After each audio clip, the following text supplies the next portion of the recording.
दीन के दाते। मेरा गुण अवगुण ना विचारो कोई, माटी का क्या तुक स्वामी।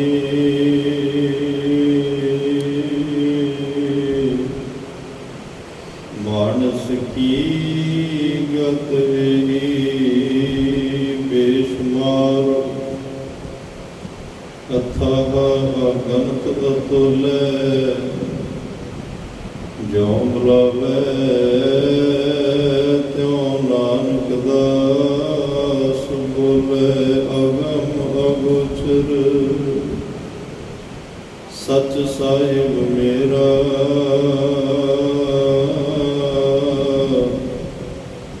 नानक बोले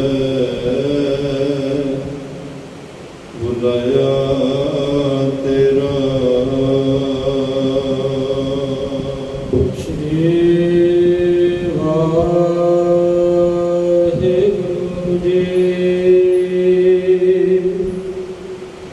सर्व गुण निधानम कीमत ना ज्ञानम ध्यानम। ऊंचे ते ऊंचा जानिजै, प्रभ तेरो थानम। सर्व गुण निधानम। वाहिगुरु जी का खालसा, वाहिगुरु जी की फतेह। परम सत्कार ते सन्मानयोग चबुर छत्र तखत दे मालिक, जुगो जुग अटल सर्व सांझी वालता दे पैगंबर, दीन दुनी दे राखे मनुखता दे सांझे रहबर, गुरता गद्दी ते सुभाईमान। पलत पलत के रक्षक धन धन धन साहिब श्री गुरु ग्रंथ साहिब जी महाराज, तिन्हां दी अपार किरपा बख्शिश रहमत दा सदका गुरुद्वारा सिंह शहीदा सुहाना दे इस पाक पवित्र स्थान दे उपर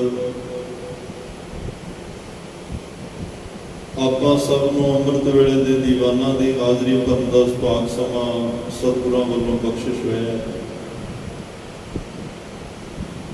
आप सरबत संगतां ने बड़े प्यार विच रब्बी गुरबाणी दे नितनेम सरवण कीते। आसा जी की वार दे कीर्तन सरवण कीते। उपरंत सतगुरु पातशाह दया करदे रहमत करदे हुए चल रही श्री गुरु ग्रंथ साहिब महाराज जी की लड़ीवार कथा गुरु शब्द विचार नाल जुड़न का सुभाग समा भी सानू बख्शिश होया। आओ इस मिले हुए समय नूं गुरु की बात पा के सफल करिए। अपने जीवन जिंदगी दियां कुछ घड़ियां नूं कुछ पलां नूं सफल करन दा प्रयत्न करिए, ताकि साडा इत्थे आया होया बैठिया होया गाविया सुनिया थाए पवे। गरीब नवाज सतगुरां दी बख्शिश दे पात्र बन सकीए।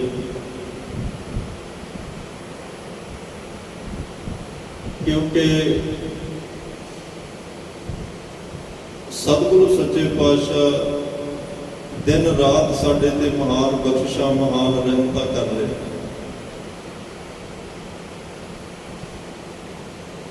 हर वेले सानू नवा उपदेश बख्श रहे, जीवन सिद्ध बख्श रहे हैं।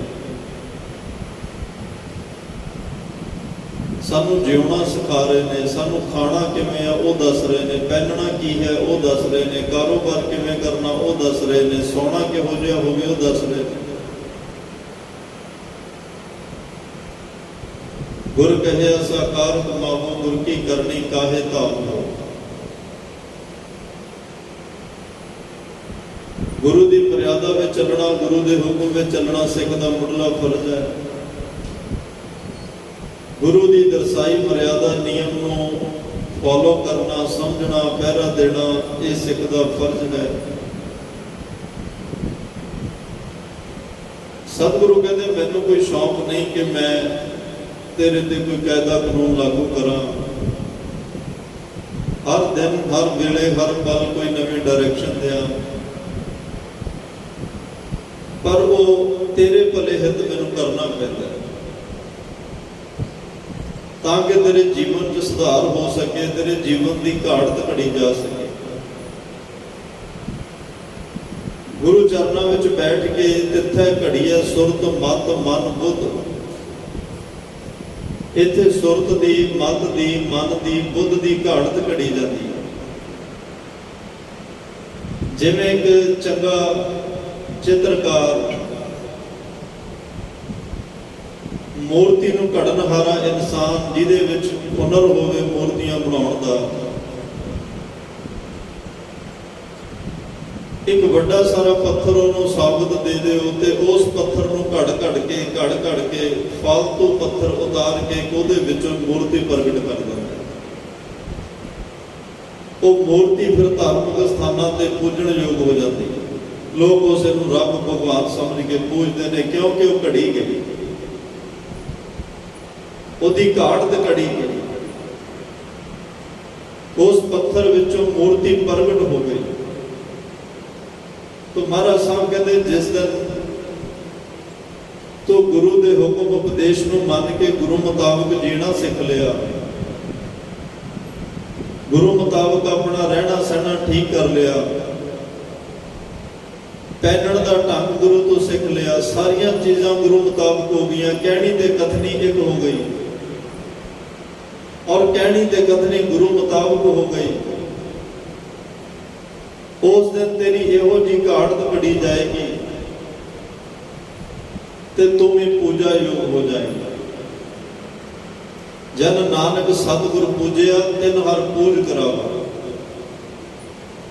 ऐसी घाट घड़ी जाएगी, लोग तेनों सत्कार देणगे, तेरे चरणों थले पलकां विछाउणगे। जदों घाट घड़ी तेरे विचों तेनों खुद नूं भी देखण वालियां नूं भी परमात्मा दा गुरु दा दीदार होएगा। पर यह सब कुछ होंदा तां ही है जे गुरु दे घर विच आके गुरु दे हुक्म गुरु दी रज़ा विच चलीए। गुरु के गृह सेवक जो रहे गुरु की आज्ञा मन में सह। जिहड़ा जे असीं किसी दे घर विच जाके रहना होवे ना तां सानूं उस घर दे नियम मुताबिक ही रहना पैंदा है। जे उत्थे अपनी मत लैके जावांगे तां निभेगी नहीं, उत्थे रहण बसेरा औखा हो जाएगा। जे असीं गुरु कोल रहना चाहुंदे हां फिर सानूं गुरु दे मुताबिक ही चलना पएगा। गुरु की आज्ञा मन में सह।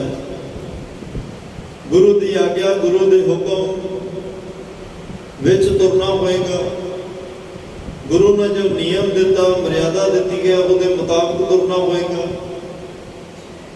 गुरु की मत को धारण करना होएगा, तां ही साडे गुरु नाल बाणा होएगी। जरूरी नहीं होंदा भी गुरु घर विच रहण वाला कोई हर कोई गुरु नाल जुड़िया होवे। 24 घंटे गुरु घर विच रहण वाले भी कई बार दूर होंदे ने, क्योंकि वो अपनी मत भी नहीं छड्डदे।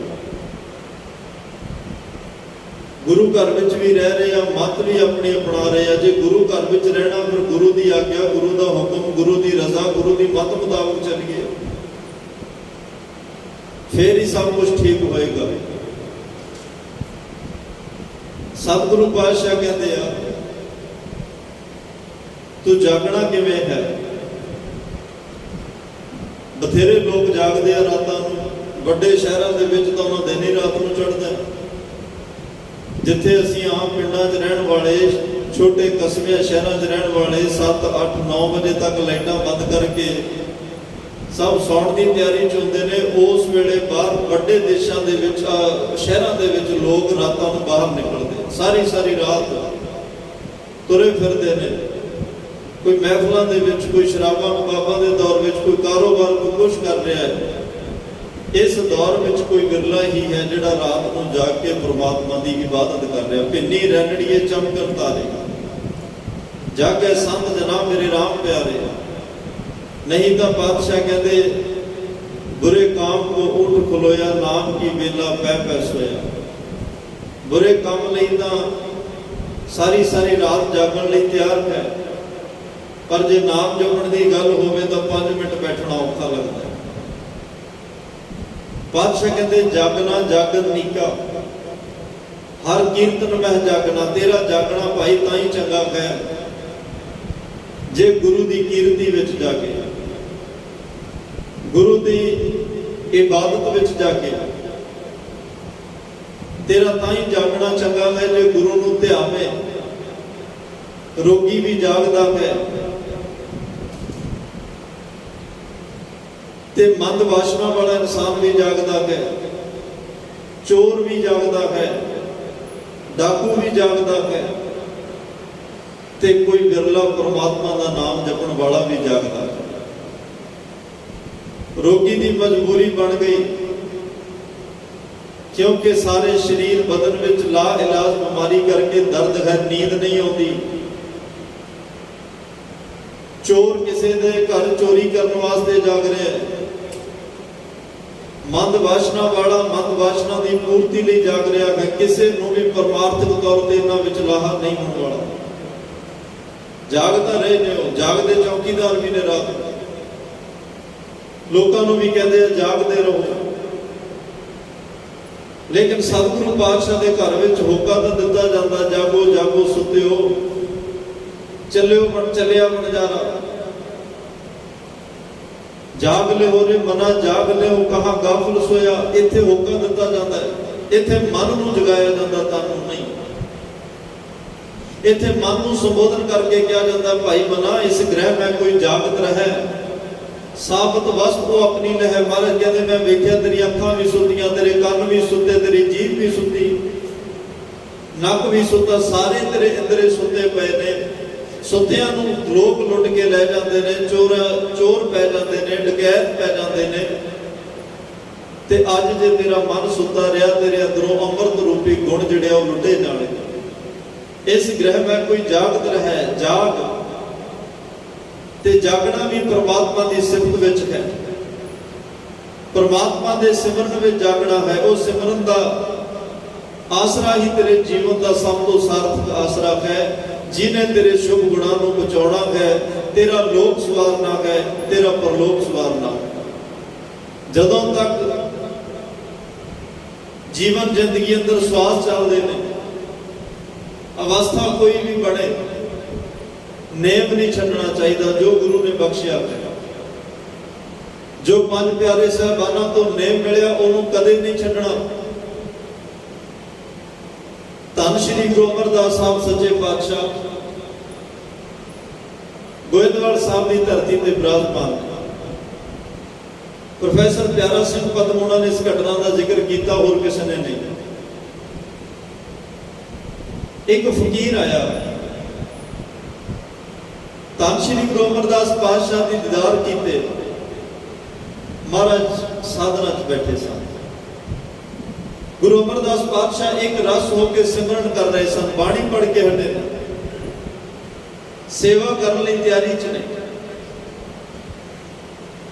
ਉਹ ਫਕੀਰ ਨੇ ਦਰਸ਼ਨ ਕਰਕੇ ਸਵਾਲ ਕੀਤਾ, ਪਾਤਸ਼ਾਹ ਹੁਣ ਤਾਂ ਤੁਸੀਂ ਰਾਜਾਨ ਰਾਜਪਾਲ ਭਾਨ ਦੇਵਾਨ ਦੇਵ ਉਪਮਾ ਮਹਾਨ, ਤੁਸੀਂ ਮਹਾਨ ਗੁਰੂ ਬਣ ਗਏ ਹੋ।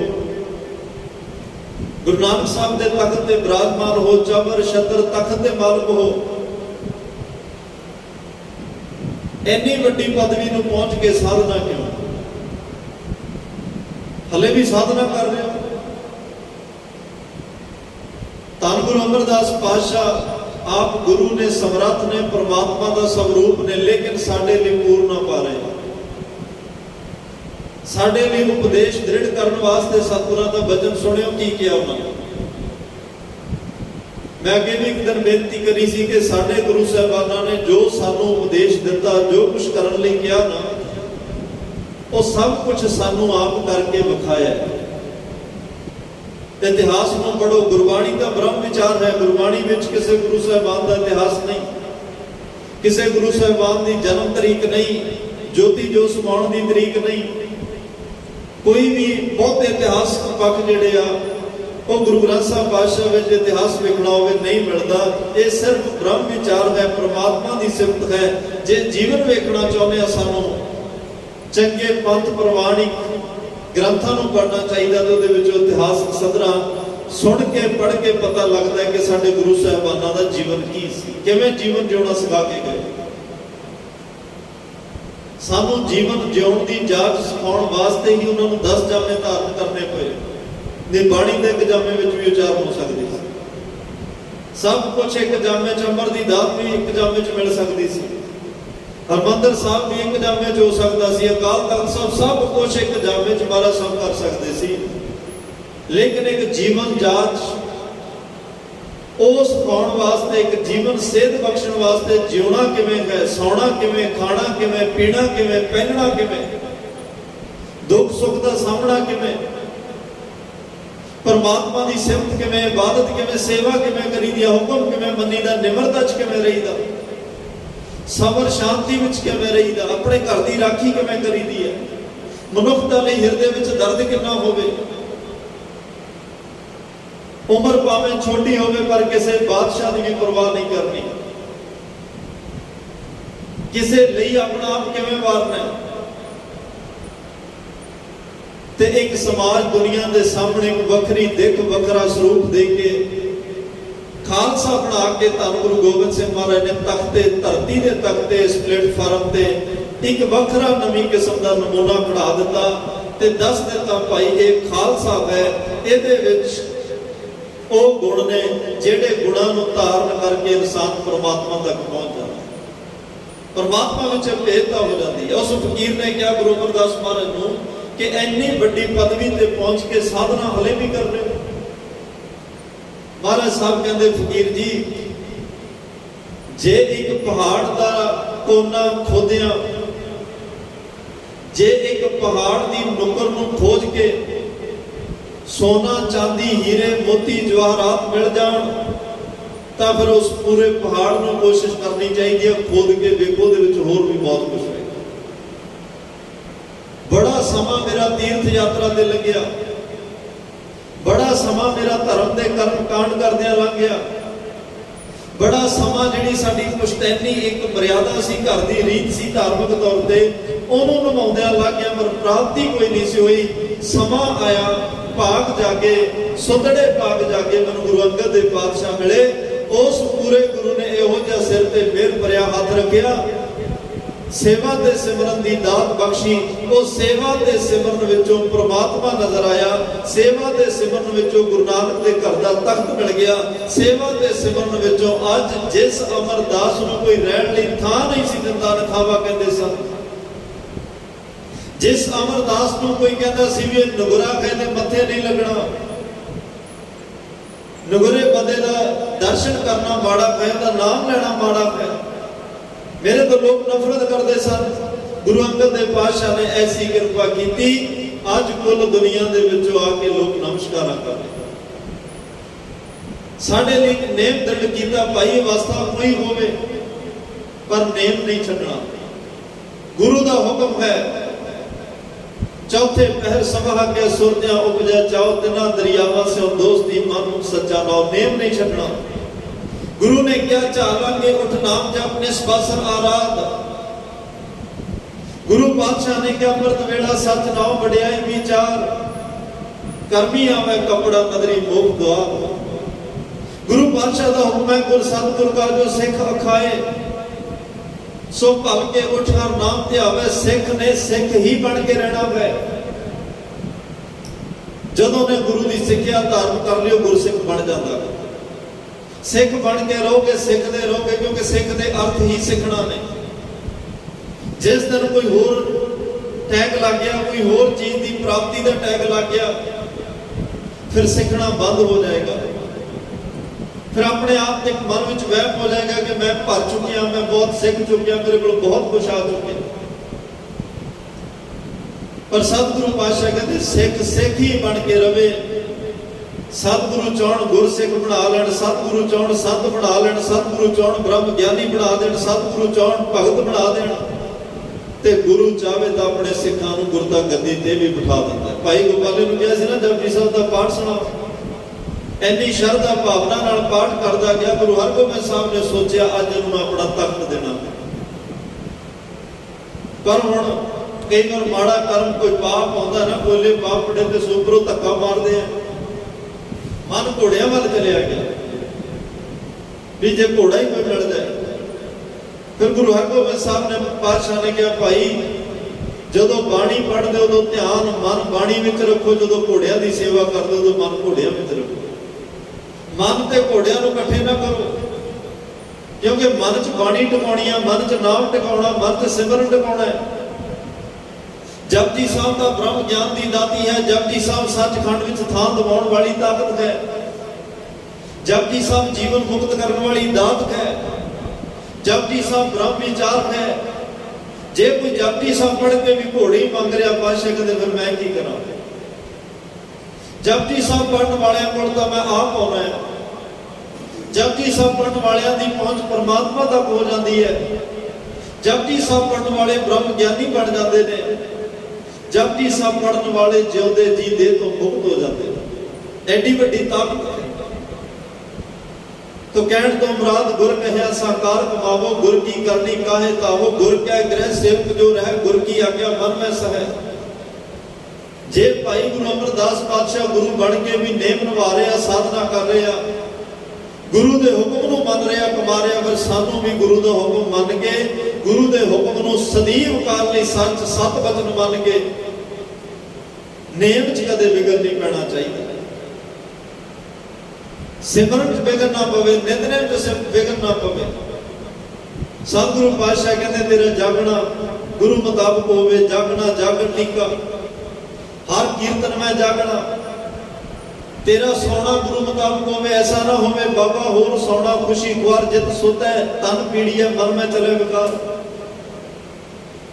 ਤੇਰੀ ਨੀਂਦ ਕਹਿੰਦੇ ਨੀਂਦ ਵਿੱਚ ਹੀ ਸੁੱਤਿਆ ਮਰਨਾ ਬੀਤ ਜਾਏ। ਉੱਠ ਜਾ ਘਰਾੜੇ ਮਾਰ ਨਹੀਂ, ਇਹ ਸੌਣ ਤੇਰੀ ਦਰਕਾਰ ਨਹੀਂ, ਕਿ ਰੋਜ਼ ਜਹਾਨੋਂ ਜਾਣਾ ਹੈ, ਜਾਏ ਕਬਰੇ ਵਿੱਚ ਸਮਾਣਾ ਹੈ। ਤੇਰਾ ਗੋਸ਼ਤ ਕੀੜਿਆਂ ਖਾਣਾ ਹੈ, ਘਰ ਚੇਤਾ ਮਰਨ ਵਿਸਾਰ ਨਹੀਂ, ਉੱਠ ਜਾ ਘਰਾੜੇ ਮਾਰ ਨਹੀਂ। ਬਾਬਾ ਬੁੱਲੇ ਸ਼ਾਹ ਕਹਿੰਦੇ ਅੱਜ ਇੰਨੀ ਨੀਂਦ ਨੂੰ ਪਿਆਰ ਕਰਦਾ, ਇੱਕ ਦਿਨ ਕਬਰ 'ਚ ਜਾ ਕੇ ਸਦੀਵ ਨੀਂਦ ਸੌ ਜਾਏਗਾ। ਤੇਰੇ ਮਾਸ ਨੂੰ ਕੀੜਿਆਂ ਨੇ ਨੋਚ ਨੋਚ ਕੇ ਖਾ ਜਾਣਾ।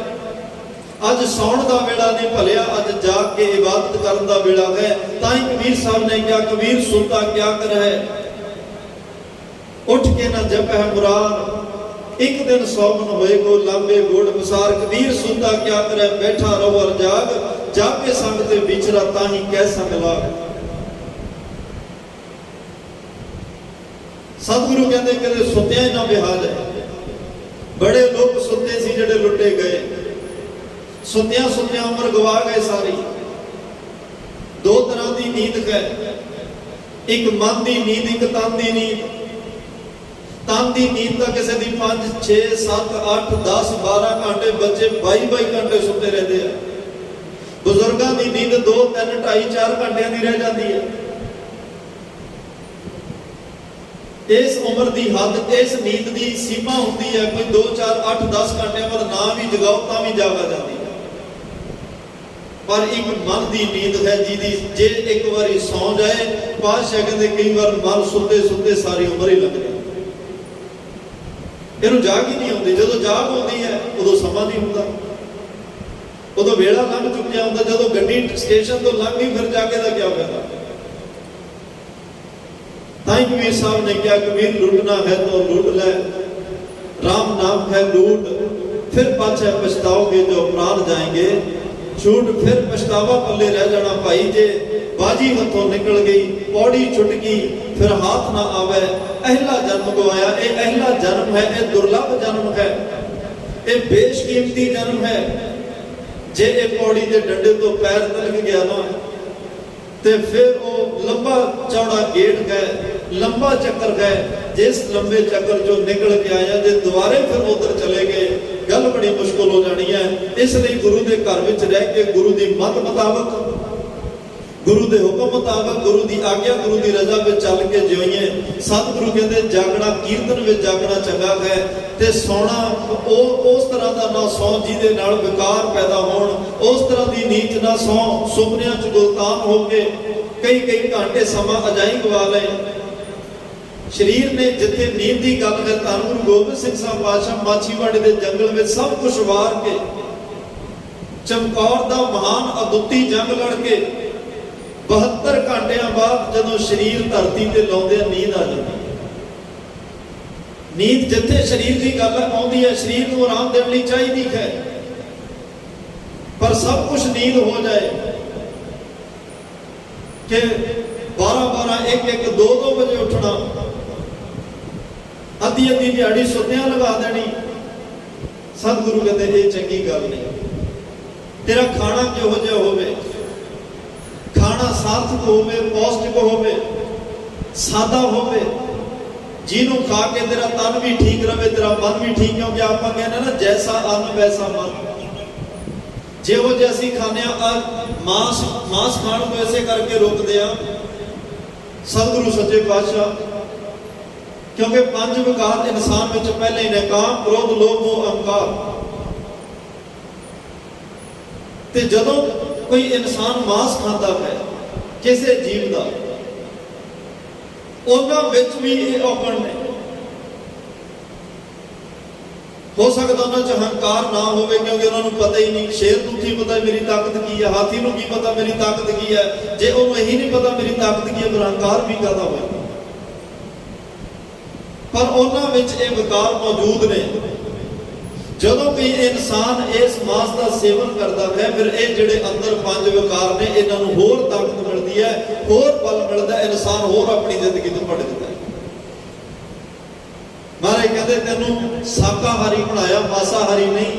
ਜੀਆਂ ਦਾ ਆਹਾਰ ਜੀ ਖਾਵਣੇ, ਕਈ ਜੀਵ ਜੰਤੂਆਂ ਦੀ ਖੁਰਾਕ ਜੀਵ ਜੰਤੂ ਨੇ। ਸ਼ੇਰ ਦੀ ਖੁਰਾਕ ਮਾਸ ਹੈ। ਸਪਣੀ ਆਪਣੇ ਆਂਡਿਆਂ ਨੂੰ ਆਪ ਖਾ ਜਾਂਦੀ ਹੈ। ਬੜੇ ਜੀਵ ਜੰਤੂ ਨੇ ਜਿਹੜੇ ਜੀਵ ਜੰਤੂਆਂ ਨੂੰ ਖਾ ਕੇ ਹੀ ਆਪਣਾ ਨਿਰਵਾਹ ਕਰਦੇ ਆ, ਪਰ ਇਨਸਾਨ ਤੇਰੇ ਲਈ ਤਾਂ ਜੇ ਪ੍ਰਸਾਦ 36 ਹੀ ਅੰਮ੍ਰਿਤ ਖਾਹੇ, ਇਸ ਠਾਕੁਰ ਕੋ ਰੱਖਵਾ ਜਿਹਦੀ ਕਿਰਪਾ ਨਾਲ ਤੈਨੂੰ 36 ਤਰ੍ਹਾਂ ਦਾ ਭੋਜਨ ਮਿਲਦਾ ਹੈ, 36 ਤਰ੍ਹਾਂ ਦੇ ਪਦਾਰਥ ਮਿਲਦੇ ਆ। ਫਿਰ ਵੀ ਤੂੰ ਸ਼ਰਾਬ, ਕਬਾਬ, ਮਾੜੀਆਂ ਚੀਜ਼ਾਂ ਖਾਵੇਂ, ਫਿਰ ਕਿਸੇ ਨੂੰ ਉਲਾਂਭਾ ਨਹੀਂ, ਫਿਰ ਦੋਸ਼ ਸਾਰਾ ਤੇਰਾ ਹੈ। ਬਲਕਿ ਤੇਰੇ ਘਰ 'ਚ ਇੰਨੇ ਚੰਗੇ ਪਦਾਰਥ ਪਾਤਸ਼ਾਹ ਨੇ ਦਿੱਤੇ, ਤੈਨੂੰ ਉਹ ਛਕਣ ਵੇਲੇ ਉਹਦਾ ਸ਼ੁਕਰਾਨਾ ਕਰਨਾ ਚਾਹੀਦਾ, ਕਿਉਂਕਿ ਉਹਦੀ ਕਿਰਪਾ ਨਾਲ ਮਿਲਿਆ। ਬਾਬਾ ਹੋਰ ਖਾਣਾ ਖੁਸ਼ੀ ਖੁਆਰ, ਜਿੱਦ ਖਾਦਾ ਤਨ ਪੀੜੀ ਹੈ, ਮਨ ਮੈਂ ਚਲੇ ਵਿਕਾਰ। ਤੇ ਤੇਰਾ ਪਹਿਨਣਾ ਕਿਹੋ ਜਿਹਾ ਹੋਵੇ। ਬਾਬਾ ਹੋਰ ਪਹਿਨਣ ਖੁਸ਼ੀ ਖੁਆਰ, ਜਿੱਤ ਪੈਦੇ ਤਨ ਪੀੜੀਏ, ਮਨ ਮੈਂ ਚਲੇ ਵਿਕਾਰ। ਕੱਪੜੇ ਤਨ ਢਕਣ ਲਈ ਸੀ, ਕੱਪੜੇ ਸਰੀਰ ਦੀ ਲੋੜ ਸੀ, ਪਰ ਜਦੋਂ ਕੋਈ ਚੀਜ਼ ਦਿਖਾਵਾ ਬਣ ਜਾਏ, ਫਿਰ ਉਹ ਇਨਸਾਨ ਨੂੰ ਤੰਗ ਕਰਦੀ ਹੈ। ਰੋਟੀ ਸਾਡੀ ਲੋੜ ਸੀ, ਪਰ ਸਾਨੂੰ ਲੱਗਿਆ ਵੀ ਨਹੀਂ, ਸਾਡੇ ਥਾਲੀ 'ਚ 4, 5, 6 ਕੌਲੀਆਂ ਸਵੇਰ ਸ਼ਾਮ ਚਾਹੀਦੀਆਂ। ਫਲਾਣਾ ਬੰਦਾ ਕੀ ਕਹੇਗਾ ਕਿ ਇਹਨਾਂ ਨੇ ਲੂਣ ਨਾਲ ਖਾ ਲਈ, ਇਹਨਾਂ ਨੇ ਚਟਨੀ ਨਾਲ ਖਾ ਲਈ, ਇਹਨਾਂ ਨੇ ਅਚਾਰ ਨਾਲ ਖਾ ਲਈ। ਪਾਤਸ਼ਾਹ ਕਹਿੰਦੇ ਤੂੰ ਆਪਣਾ ਵੇਖ, 2 ਪ੍ਰਸ਼ਾਦੇ ਅਚਾਰ ਨਾਲ ਛਕ ਲਏਗਾ, ਭੁੱਖ ਉਹਦੇ ਨਾਲ ਵੀ ਖਤਮ ਹੋ ਜਾਣੀ ਹੈ। ਜੇ 4 ਕੌਲੀਆਂ ਥਾਲੀ 'ਚ ਰੱਖ ਕੇ ਛਕ ਲਏਗਾ, ਭੁੱਖ ਉਹਦੇ ਨਾਲ ਵੀ ਮਿਟ ਜਾਣੀ ਹੈ। ਪਰ ਉਹ 4 ਕੌਲੀਆਂ ਹੋ ਸਕਦਾ ਮਨ ਭੜਕਾ ਦੇਣਾ। ਕੱਪੜੇ ਸਾਡੇ ਸਰੀਰ ਦੀ ਲੋੜ ਸੀ, ਪਰ ਅੱਜ ਦਿਖਾਵਾ ਬਣ ਗਏ ਵੀ ਮਹਿੰਗੇ ਪਾਉਣੇ ਨੇ।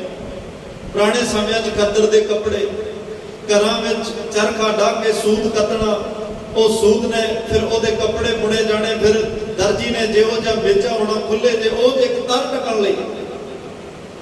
ਸਾਡੇ ਪੰਜਾਬੀ ਕਲਚਰ ਦੇ ਵਿੱਚ ਤੇ ਉਹ ਖੱਦਰ ਦੇ ਸਿਰਾਂ ਤੇ ਕੱਪੜੇ, ਦਸਤਾਰਾਂ, ਬੜਾਸਾ ਜਿਹਨੂੰ ਕਿਹਾ ਜਾਂਦਾ, ਉਹ ਬੰਨਿਆ ਹੋਣਾ, ਖੱਦਰ ਦਾ ਕੱਪੜਾ ਪਹਿਨਿਆ ਹੋਣਾ। ਉਹਦੇ ਨਾਲ ਨਾ ਕੋਈ ਚਮੜੀ ਦਾ ਰੋਗ ਲੱਗਦਾ ਸੀ, ਤੇ ਗਰਮੀਆਂ 'ਚ ਠੰਡਾ, ਸਰਦੀਆਂ 'ਚ ਗਰਮ ਰਹਿੰਦਾ ਸੀ। ਪਰ ਅੱਜ ਕੱਪੜੇ ਸਾਡਾ ਦਿਖਾਵਾ ਬਣ ਗਏ। ਉਹ ਦਿਖਾਵੇ ਨੇ ਆਰਥਿਕ ਤੌਰ ਤੇ ਤਾਂ ਤੰਗੀ ਦਿੱਤੀ ਹੀ, ਮਾਨਸਿਕ ਤੌਰ ਤੇ ਵੀ ਹਰ ਵੇਲੇ ਇਹੀ ਰਿਹਾ ਵੀ ਜੇ ਅੱਜ ਕੱਪੜਾ ਪ੍ਰੈਸ ਨਾ ਹੋਇਆ, ਮਾੜਾ ਨਾ ਹੋਇਆ, ਚੰਗਾ ਨਾ ਹੋਇਆ, ਮਾੜਾ ਹੋਇਆ, ਲੋਕ ਕੀ ਕਹਿਣਗੇ। ਜੁੱਤੀ ਪੈਰ ਢਕਣ ਵਾਸਤੇ ਸੀ ਬਣੀਆਂ ਛਾਦਰ ਨੀਕਾ, ਭਗਤ ਧੰਨਾ ਜੀ ਨੇ ਵੀ ਮੰਗੀ। ਪਰ ਜਦੋਂ ਜੁੱਤੀ ਦਿਖਾਵਾ ਬਣ ਜਾਏ, ਮੈਂ 10,000 ਦੀ, 20,000 ਦੀ, 30,000 ਦੀ ਪਾਉਣੀ ਆ, 80,000 ਦੀ ਪਾਉਣੀ ਆ, ਫਿਰ ਕੋਈ ਕੀ ਕਵੇ। ਪਰਮਾਤਮਾ ਨੇ ਸਾਡੀਆਂ ਲੋੜਾਂ ਜਿੰਨੀਆਂ ਕੁ ਚਾਹੀਦੀਆਂ ਸੀ ਪੂਰੀਆਂ ਕੀਤੀਆਂ, ਪਰ ਸਾਡੀਆਂ ਲੋੜਾਂ ਨਹੀਂ ਰਹੀਆਂ, ਉਹ ਦਿਖਾਵਾ ਬਣ ਗਈਆਂ। ਜਿਹਨੇ ਆਰਥਿਕ ਤੌਰ ਤੇ ਸਾਨੂੰ ਤੰਗ ਕੀਤਾ, ਜਦੋਂ ਅੱਡੀਆਂ ਚੱਕ ਕੇ ਫਾਹੇ ਲਏ, ਆਪਣੇ ਚਾਦਰ ਤੋਂ ਬਾਹਰ ਹੋ ਕੇ ਕੰਮ ਕੀਤਾ, ਫਿਰ ਖੁਦਕੁਸ਼ੀਆਂ ਦੇ ਰਾਹ ਚੁਣੇ। ਪੂਰਾ ਨਹੀਂ ਆਇਆ ਗਿਆ, ਫਿਰ ਖੁਦਕੁਸ਼ੀਆਂ ਦੇ ਰਾਹ ਤੁਰ ਪਏ। ਦੀਨ ਵੀ ਗਵਾਇਆ, ਦੁਨੀਆ ਵੀ ਗਵਾਈ। ਤੇ ਮਹਾਰਾਜ ਸਾਹਿਬ ਕਹਿੰਦੇ ਜਿਹੜੀ ਦੁਨੀਆ ਲਈ ਤੂੰ ਇੰਨਾ ਕੁਛ ਕਰਦਾ ਨਾ, ਦੀਨ ਗਵਾਇਆ ਦੁਨੀਆ ਸੇ ਦੁਨੀ ਨਾ ਚਾਲੀ ਸਾਥ। ਇਹ ਦੁਨੀਆ ਭਾਈ ਕਿਸੇ ਨਾਲ ਨਹੀਂ ਚੱਲਦੀ। ਇਹਨਾਂ ਨੇ ਤਾਂ ਕੁਛ ਨਾ ਕੁਛ ਕਹਿੰਦੇ ਹੀ ਰਹਿਣਾ। ਮਾੜਾ ਪਾ ਲੇਗਾ ਇਹਨਾਂ ਨੇ ਕਹਿਣਾ ਕੱਪੜੇ ਪਾਉਣ ਦਾ ਚੱਜ ਨਹੀਂ, ਜੇ ਵਧੀਆ ਪਾ ਲੇਗਾ ਇਹਨਾਂ ਨੇ ਕਹਿਣਾ ਇੰਨੇ ਵਧੀਆ ਦੀ ਕੀ ਲੋੜ ਸੀ, ਇਹਦੇ ਨਾਲ ਵੀ ਸਰ ਜਾਣਾ ਸੀ। ਦੁਨੀਆ ਹੈ ਦੋ ਦੀਆਂ, ਜਿਹਨਾਂ ਦੇ ਦਾਤੀ ਦੇ ਇੱਕ ਪਾਸੇ ਦੰਦੇ, ਦੁਨੀਆ ਦੇ ਦੋਨੇ ਪਾਸੇ ਹੀ ਆ। ਪਲ ਵਿੱਚ ਤੋਲਾ, ਪਲ ਵਿੱਚ ਮਾਸਾ। ਕੁਛ ਨਾ ਕੁਛ ਇਹਨਾਂ ਨੇ ਕਹਿੰਦੇ ਰਹਿਣਾ। ਗੁਰੂ ਨਾਨਕ ਸਾਹਿਬ ਨੂੰ ਕੋਈ ਭੂਤਨਾ ਬੇਤਾਲਾ ਕਹਿ ਰਹੇ ਆ, ਬਾਅਦ ਵਿੱਚ ਉਹੀ ਮੱਥੇ ਟੇਕ ਰਹੇ। ਇਹ ਦੁਨੀਆ ਦਾ ਦਸਤੂਰ, ਇਹ ਫਿਤਰਤ ਹੈ, ਸੁਭਾਅ ਹੈ, ਦੁਨੀਆ ਦੀ ਆਦਤ ਹੈ। ਤੇ ਇਸ ਲਈ ਪਾਤਸ਼ਾਹ ਕਹਿੰਦੇ ਤੇਰਾ ਸੌਣਾ, ਤੇਰਾ ਖਾਣਾ, ਤੇਰਾ ਪਹਿਨਣਾ ਵੀ ਗੁਰੂ ਮੁਤਾਬਕ ਹੋਵੇ। ਤੇ ਮਹਾਰਾਜ ਸਾਹਿਬ ਕਹਿੰਦੇ ਤੇਰਾ ਕਾਰੋਬਾਰ ਵੀ ਗੁਰੂ ਮੁਤਾਬਕ ਹੋ। ਕਰ ਮਨ ਮੇਰੇ ਸਤ ਵਿਵਹਾਰ, ਸੱਚ ਦਾ ਵਣਜ ਕਰ, ਸੱਚ ਦਾ ਵਪਾਰ। ਜਿਹੜੇ ਕਾਰੋਬਾਰ ਵਿੱਚ ਸੱਚ ਹੋਵੇ, ਤੇਰਾ ਬੋਲਣਾ ਗੁਰੂ ਮੁਤਾਬਕ ਹੋਵੇ। ਬੋਲੀਏ ਸੱਚ, ਧਰਮ, ਝੂਠ ਨਾ ਬੋਲੀਏ। ਤੂੰ ਝੂਠ ਬੋਲਣਾ ਛੱਡ ਦੇ, ਸੱਚ ਆਪਣੇ ਆਪ ਪਿੱਛੇ ਰਹਿ ਜਾਏਗਾ। ਘਰ ਦੇ ਵਿੱਚੋਂ ਜਦੋਂ ਸਫਾਈ, ਅਸੀਂ ਕਹਿੰਦੇ ਨਾ ਸਾਫ਼ ਨਹੀਂ ਹੈ, ਸਫਾਈ ਕਰਨੀ ਹੋਵੇ, ਸਫਾਈ ਕਿਤੋਂ ਬਾਹਰੋਂ ਲਿਆਉਣੀ ਨਹੀਂ ਪੈਂਦੀ। ਤੁਸੀਂ ਕੂੜਾ ਬਾਹਰ ਕੱਢ ਦਿਓ, ਪਿੱਛੇ ਸਫਾਈ ਆਪਣੇ ਆਪ ਰਹਿ ਜਾਂਦੀ ਹੈ। ਤੁਸੀਂ ਝੂਠ ਜ਼ਿੰਦਗੀ ਚੋਂ ਕੱਢ ਦਿਓ, ਸੱਚ ਨੇ ਆਪਣੇ ਆਪ ਪਿੱਛੇ ਰਹਿ ਜਾਣਾ। ਤੁਸੀਂ ਔਗਣਾ ਨੂੰ ਜ਼ਿੰਦਗੀ ਚੋਂ ਕੱਢ ਦਿਓ, ਪਿੱਛੇ ਗੁਣ ਆਪਣੇ ਆਪ ਰਹਿ ਜਾਣਗੇ। ਤੁਸੀਂ ਆਪਣੇ ਅੰਦਰੋਂ ਰਾਖਸ਼ ਬਿਰਤੀ, ਦੇਵਤਾ ਵਾਲੀ ਬਿਰਤੀ ਮਾਰ ਦਿਓ, ਪਿੱਛੇ ਦੇਵਤਾ ਬਿਰਤੀ ਆਪਣੇ ਆਪ ਰਹਿ ਜਾਏਗੀ। ਸਤਿਗੁਰੂ ਪਾਤਸ਼ਾਹ ਕਹਿੰਦੇ ਸਾਰੀਆਂ ਚੀਜ਼ਾਂ ਗੁਰੂ ਮੁਤਾਬਕ ਹੋਣ, ਫਿਰ ਹੀ ਮੈਂ ਕਵਾਂਗਾ ਹਸੰਦਿਆਂ, ਖਿਲੰਦਿਆਂ, ਪਹਿਨੰਦਿਆਂ, ਖਵੰਦਿਆਂ। ਨਾਨਕ ਸਤਿਗੁਰੂ ਭੇਟਿਆ ਪੂਰੀ ਹੋਵੇ ਜੁਗਤ, ਹਸੰਦਿਆਂ, ਖਿਲੰਦਿਆਂ, ਪਹਿਨੰਦਿਆਂ, ਖਵੰਦਿਆਂ ਵਿੱਚੇ ਹੋਵੇ ਮੁਕਤ। ਜਦੋਂ ਸਾਰਾ ਕੁਝ ਸਾਡਾ ਗੁਰੂ ਮੁਤਾਬਕ ਹੋ ਗਿਆ, ਫਿਰ ਇਹ ਸਾਰਾ ਕੁਝ ਅਸੀਂ ਘਰ ਪਰਿਵਾਰ ਸਮਾਜ ਦੀਆਂ ਜ਼ਿੰਮੇਵਾਰੀਆਂ ਨਿਭਾਉਂਦੇ ਨਾਲ ਨਾਲ ਧਰਮ ਦਾ ਕੰਮ ਕਰਦੇ ਗੁਰੂ ਦੀ ਬਖਸ਼ਿਸ਼ ਲੈਂਦੇ ਆਪਣਾ ਜੀਵਨ ਸਫਲ ਕਰਦੇ। ਕਿਉਂਕਿ ਸਾਡਾ ਗੁਰੂ ਪਰਮਾਤਮਾ ਕਾਲ ਵਾਹਿਗੁਰੂ ਗੁਣਾਂ ਦਾ ਖਜ਼ਾਨਾ ਹੈ। ਉਹਦੇ ਘਰ ਵਿੱਚ ਕਮੀ ਕੋਈ ਨਹੀਂ ਹੈ। ਸਾਨੂੰ ਗਿਆਨ ਧਿਆਨ ਉਹਦੇ ਘਰੋਂ ਮਿਲਦਾ ਹੈ। ਉਹ ਸਭ ਤੋਂ ਵੱਡਾ ਹੈ, ਸਭ ਤੋਂ ਉੱਚਾ ਹੈ। ਸਾਨੂੰ ਉਸ ਉੱਚੇ ਪਰਮਾਤਮਾ ਦੇ ਨਾਲ ਜੁੜਨਾ ਚਾਹੀਦਾ ਹੈ। ਉਸ ਉੱਚੇ ਪਰਮਾਤਮਾ ਦਾ ਸ਼ੁਕਰਾਨਾ ਕਰਨਾ ਚਾਹੀਦਾ ਹੈ। ਉੱਚੇ ਉੱਪਰ ਉੱਚਾ ਨਾਮ, ਜਿਹੜਾ ਜੀ ਪਰਮਾਤਮਾ ਤੋਂ ਵੱਡਾ ਪਰਮਾਤਮਾ ਦਾ ਨਾਮ ਹੈ, ਤੇ ਉਸ ਨਾਮ ਨੂੰ ਜਪਣਾ, ਧਿਆਉਣਾ, ਅਰਾਧਨਾ ਚਾਹੀਦਾ ਹੈ। ਜਿਸ ਕਰਕੇ ਸਾਡੇ ਅੰਦਰ ਪਰਮਾਤਮਾ ਦੇ ਗੁਣ ਟਿਕ ਸਕਣ, ਪਰਮਾਤਮਾ ਸਦੀਵ ਕਾਲ ਲਈ ਆਪ ਟਿਕ ਸਕੇ, ਪਰਮਾਤਮਾ ਸਾਨੂੰ ਜੀਵਨ ਜਾਚ ਬਖਸ਼ ਸਕੇ, ਪਰਮਾਤਮਾ ਦੇ ਉਸ ਨਕਸ਼ੇ ਕਦਮਾਂ ਤੇ ਚੱਲ ਕੇ ਅਸੀਂ ਆਪਣਾ ਮਨੁੱਖਾ ਜੀਵਨ ਸਫਲ ਕਰ ਸਕੀਏ। ਧੰਨ ਸ਼੍ਰੀ ਗੁਰੂ ਅਰਜਨ ਦੇਵ ਸਾਹਿਬ ਸੱਚੇ ਪਾਤਸ਼ਾਹ ਭੱਟਾਂ ਦੀ ਸਵਈਆਂ ਦੀ ਇਸ ਬਾਣੀ ਦੇ ਅੰਦਰ ਪਹਿਲੇ ਜਿਹੜੇ 20 ਸਵਈਏ ਨੇ, ਇਹ ਸ਼ਾਂਤੀ ਦੇ ਪੁੰਜ ਸ਼੍ਰੀ ਗੁਰੂ ਅਰਜਨ ਦੇਵ ਸਾਹਿਬ ਸੱਚੇ ਪਾਤਸ਼ਾਹ ਨੇ ਪਰਮਾਤਮਾ ਦੀ ਉਸਤਤ ਵਿੱਚ ਉਚਾਰਨ ਕੀਤੇ ਨੇ। ਪਰਮਾਤਮਾ ਕਿੰਨਾ ਕੁ ਵਿਸ਼ਾਲ ਹੈ, ਕਿੰਨਾ ਦਿਆਲੂ, ਕਿੰਨਾ ਕਿਰਪਾਲੂ, ਕਿੰਨਾ ਬਖਸ਼ਾਂਦ ਹੈ, ਕਿੰਨੇ ਗੁਣਾਂ ਦਾ ਮਾਲਕ ਹੈ, ਕਿੰਨੀ ਉਹਦੀ ਕਿਰਪਾ ਸਾਡੇ ਤੇ ਦਿਨ ਰਾਤ ਵਰਤ ਰਹੀ ਹੈ। ਉਹਦੇ ਗੁਣਾਂ ਦਾ ਵਿਖਿਆਨ ਕਰਦੇ ਹੋਏ ਧੰਨ ਸ਼੍ਰੀ ਗੁਰੂ ਅਰਜਨ ਦੇਵ ਪਾਤਸ਼ਾਹ 4 ਨੰਬਰ ਪੌੜੀ ਦੇ ਵਿੱਚ ਜੋ ਬਖਸ਼ਿਸ਼ ਕਰ ਰਹੇ ਹਨ, ਆਓ ਬੜੇ ਪਿਆਰ ਨਾਲ ਸਰਵਣ ਕਰੀਏ ਜੀ। ਸਰਬ ਗੁਣ ਨਿਧਾਨੰ ਕੀਮਤ ਨਾ ਗਿਆਨੰ ਧਿਆਨੰ ਉਚੇਤ ਉੱਚਾ ਜਾਣੀਜੈ ਪ੍ਰਭ ਤੇਰੋ ਥਾਨੰ।